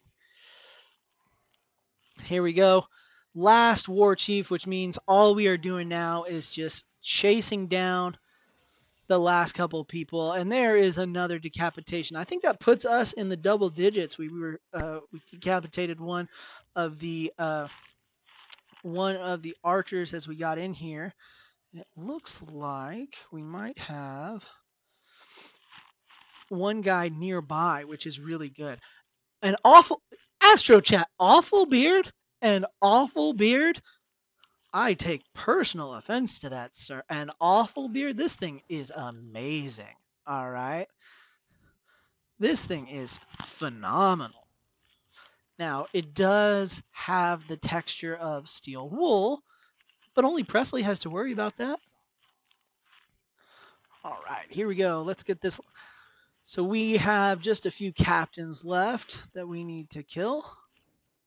We're going to brand this guy. Mid at best. Oh, Astro Chad. Them's is some fighting words, sir.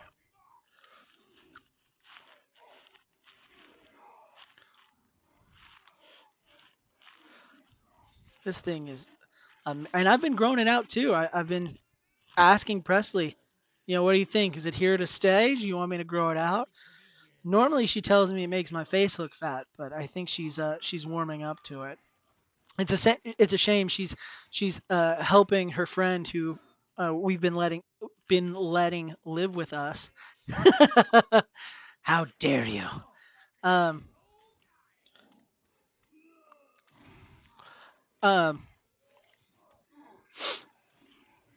but there she's moving out, so Presley stopped to help her pack, And let's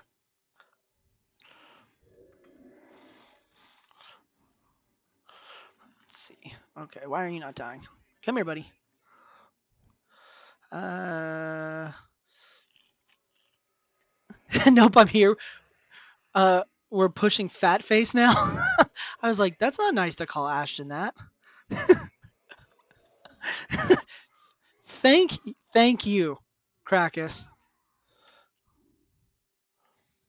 Why won't you die?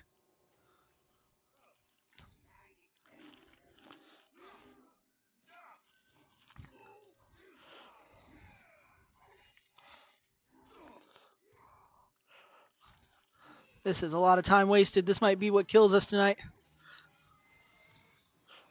Now, fun fact for anybody who's new here. Speaking of terrible bosses, uh, Pilu is my wife, um, and I know for a fact that she has some terrible bosses, and there's definitely one that I can think of that she probably has plenty of things to say about. So I don't know if you want to chime in, Pilu, and talk about terrible bosses.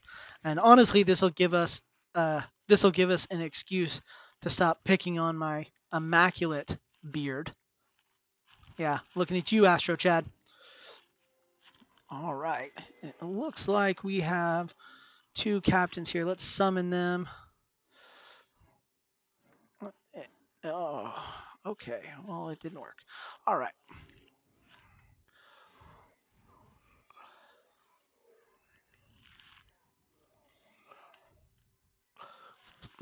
Combat finishers. All right, so we're going to try and get the drop on this guy. I know there's some explosives in here. We're going to see if we can whittle down his health. It looks like we have 4 minutes. Ugh, we're going to be cutting it close. I might have kind of shot myself in the foot here.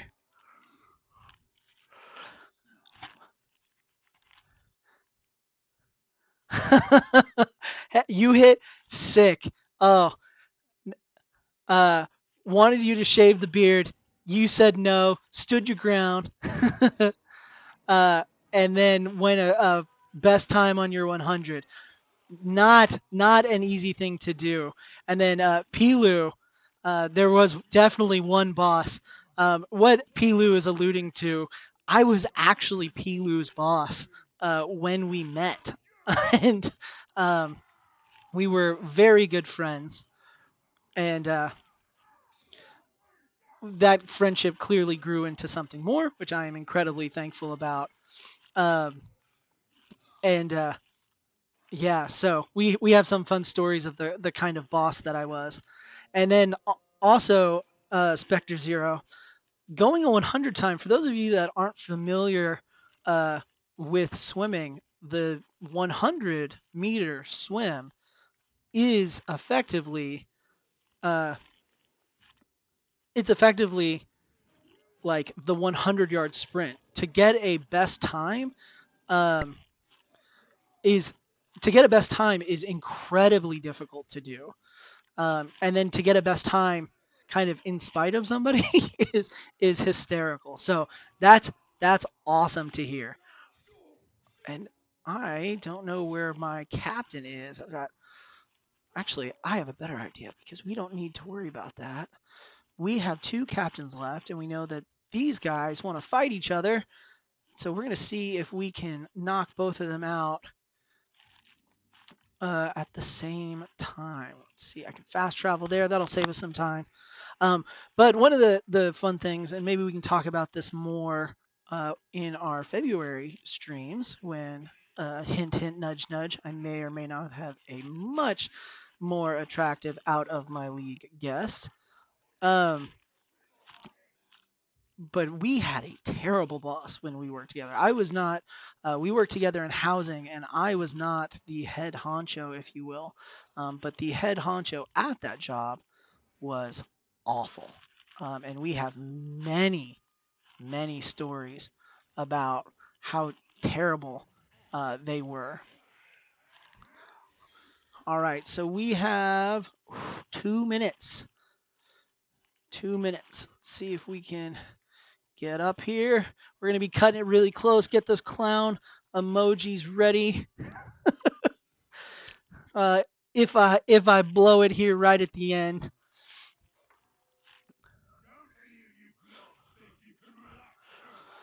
And I might have messed up by taking one too many captains uh, into my army. We're going to see if we can find. There's our captain.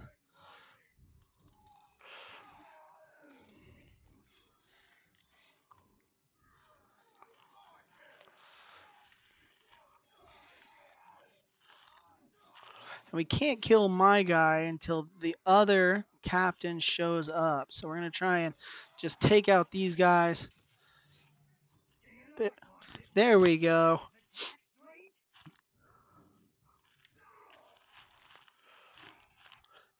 And that's okay. And I don't see don't see any beasts around. Oh, that's a shame.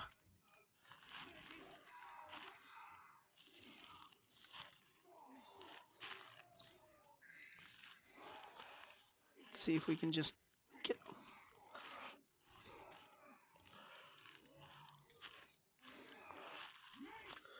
Oh no! We're definitely not gonna make it. Ah! Oh goodness, we were so close. But I farted around. I needed Larry. Larry could have won it.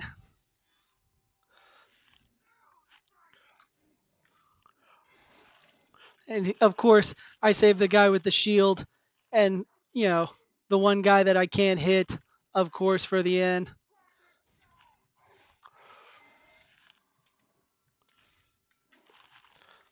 No! Oh, we have failed. We are failures. Oh, I'm so sorry. If you're new in the chat, oh gosh, this must be so just disappointing. You guys, I think I put in there that I was a pro gamer, and you guys expected just elite level gameplay, and gosh, I did not deliver. Did he kill him? Did that work? What did we do? Oh gosh, I would love that if Larry came back. He fled? No. Yes. No, you are not retreating, sir. Oh my goodness.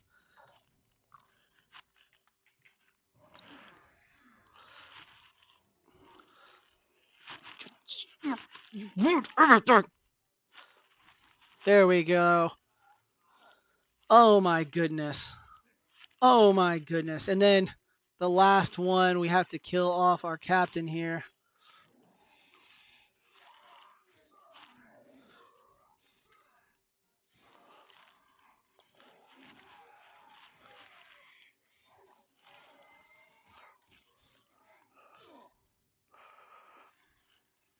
No.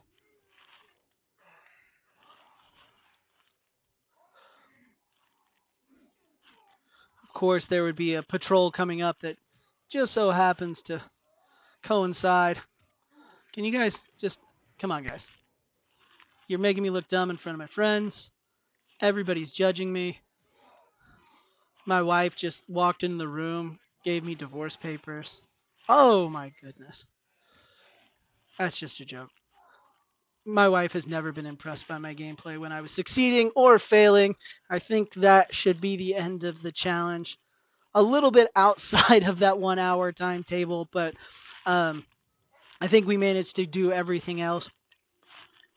And for those of you hopping in for the first time, so Pilu93 in the chat, that is my wife giving me hell from downstairs. Thank you guys so much for being a part of this tonight. This was really amazing.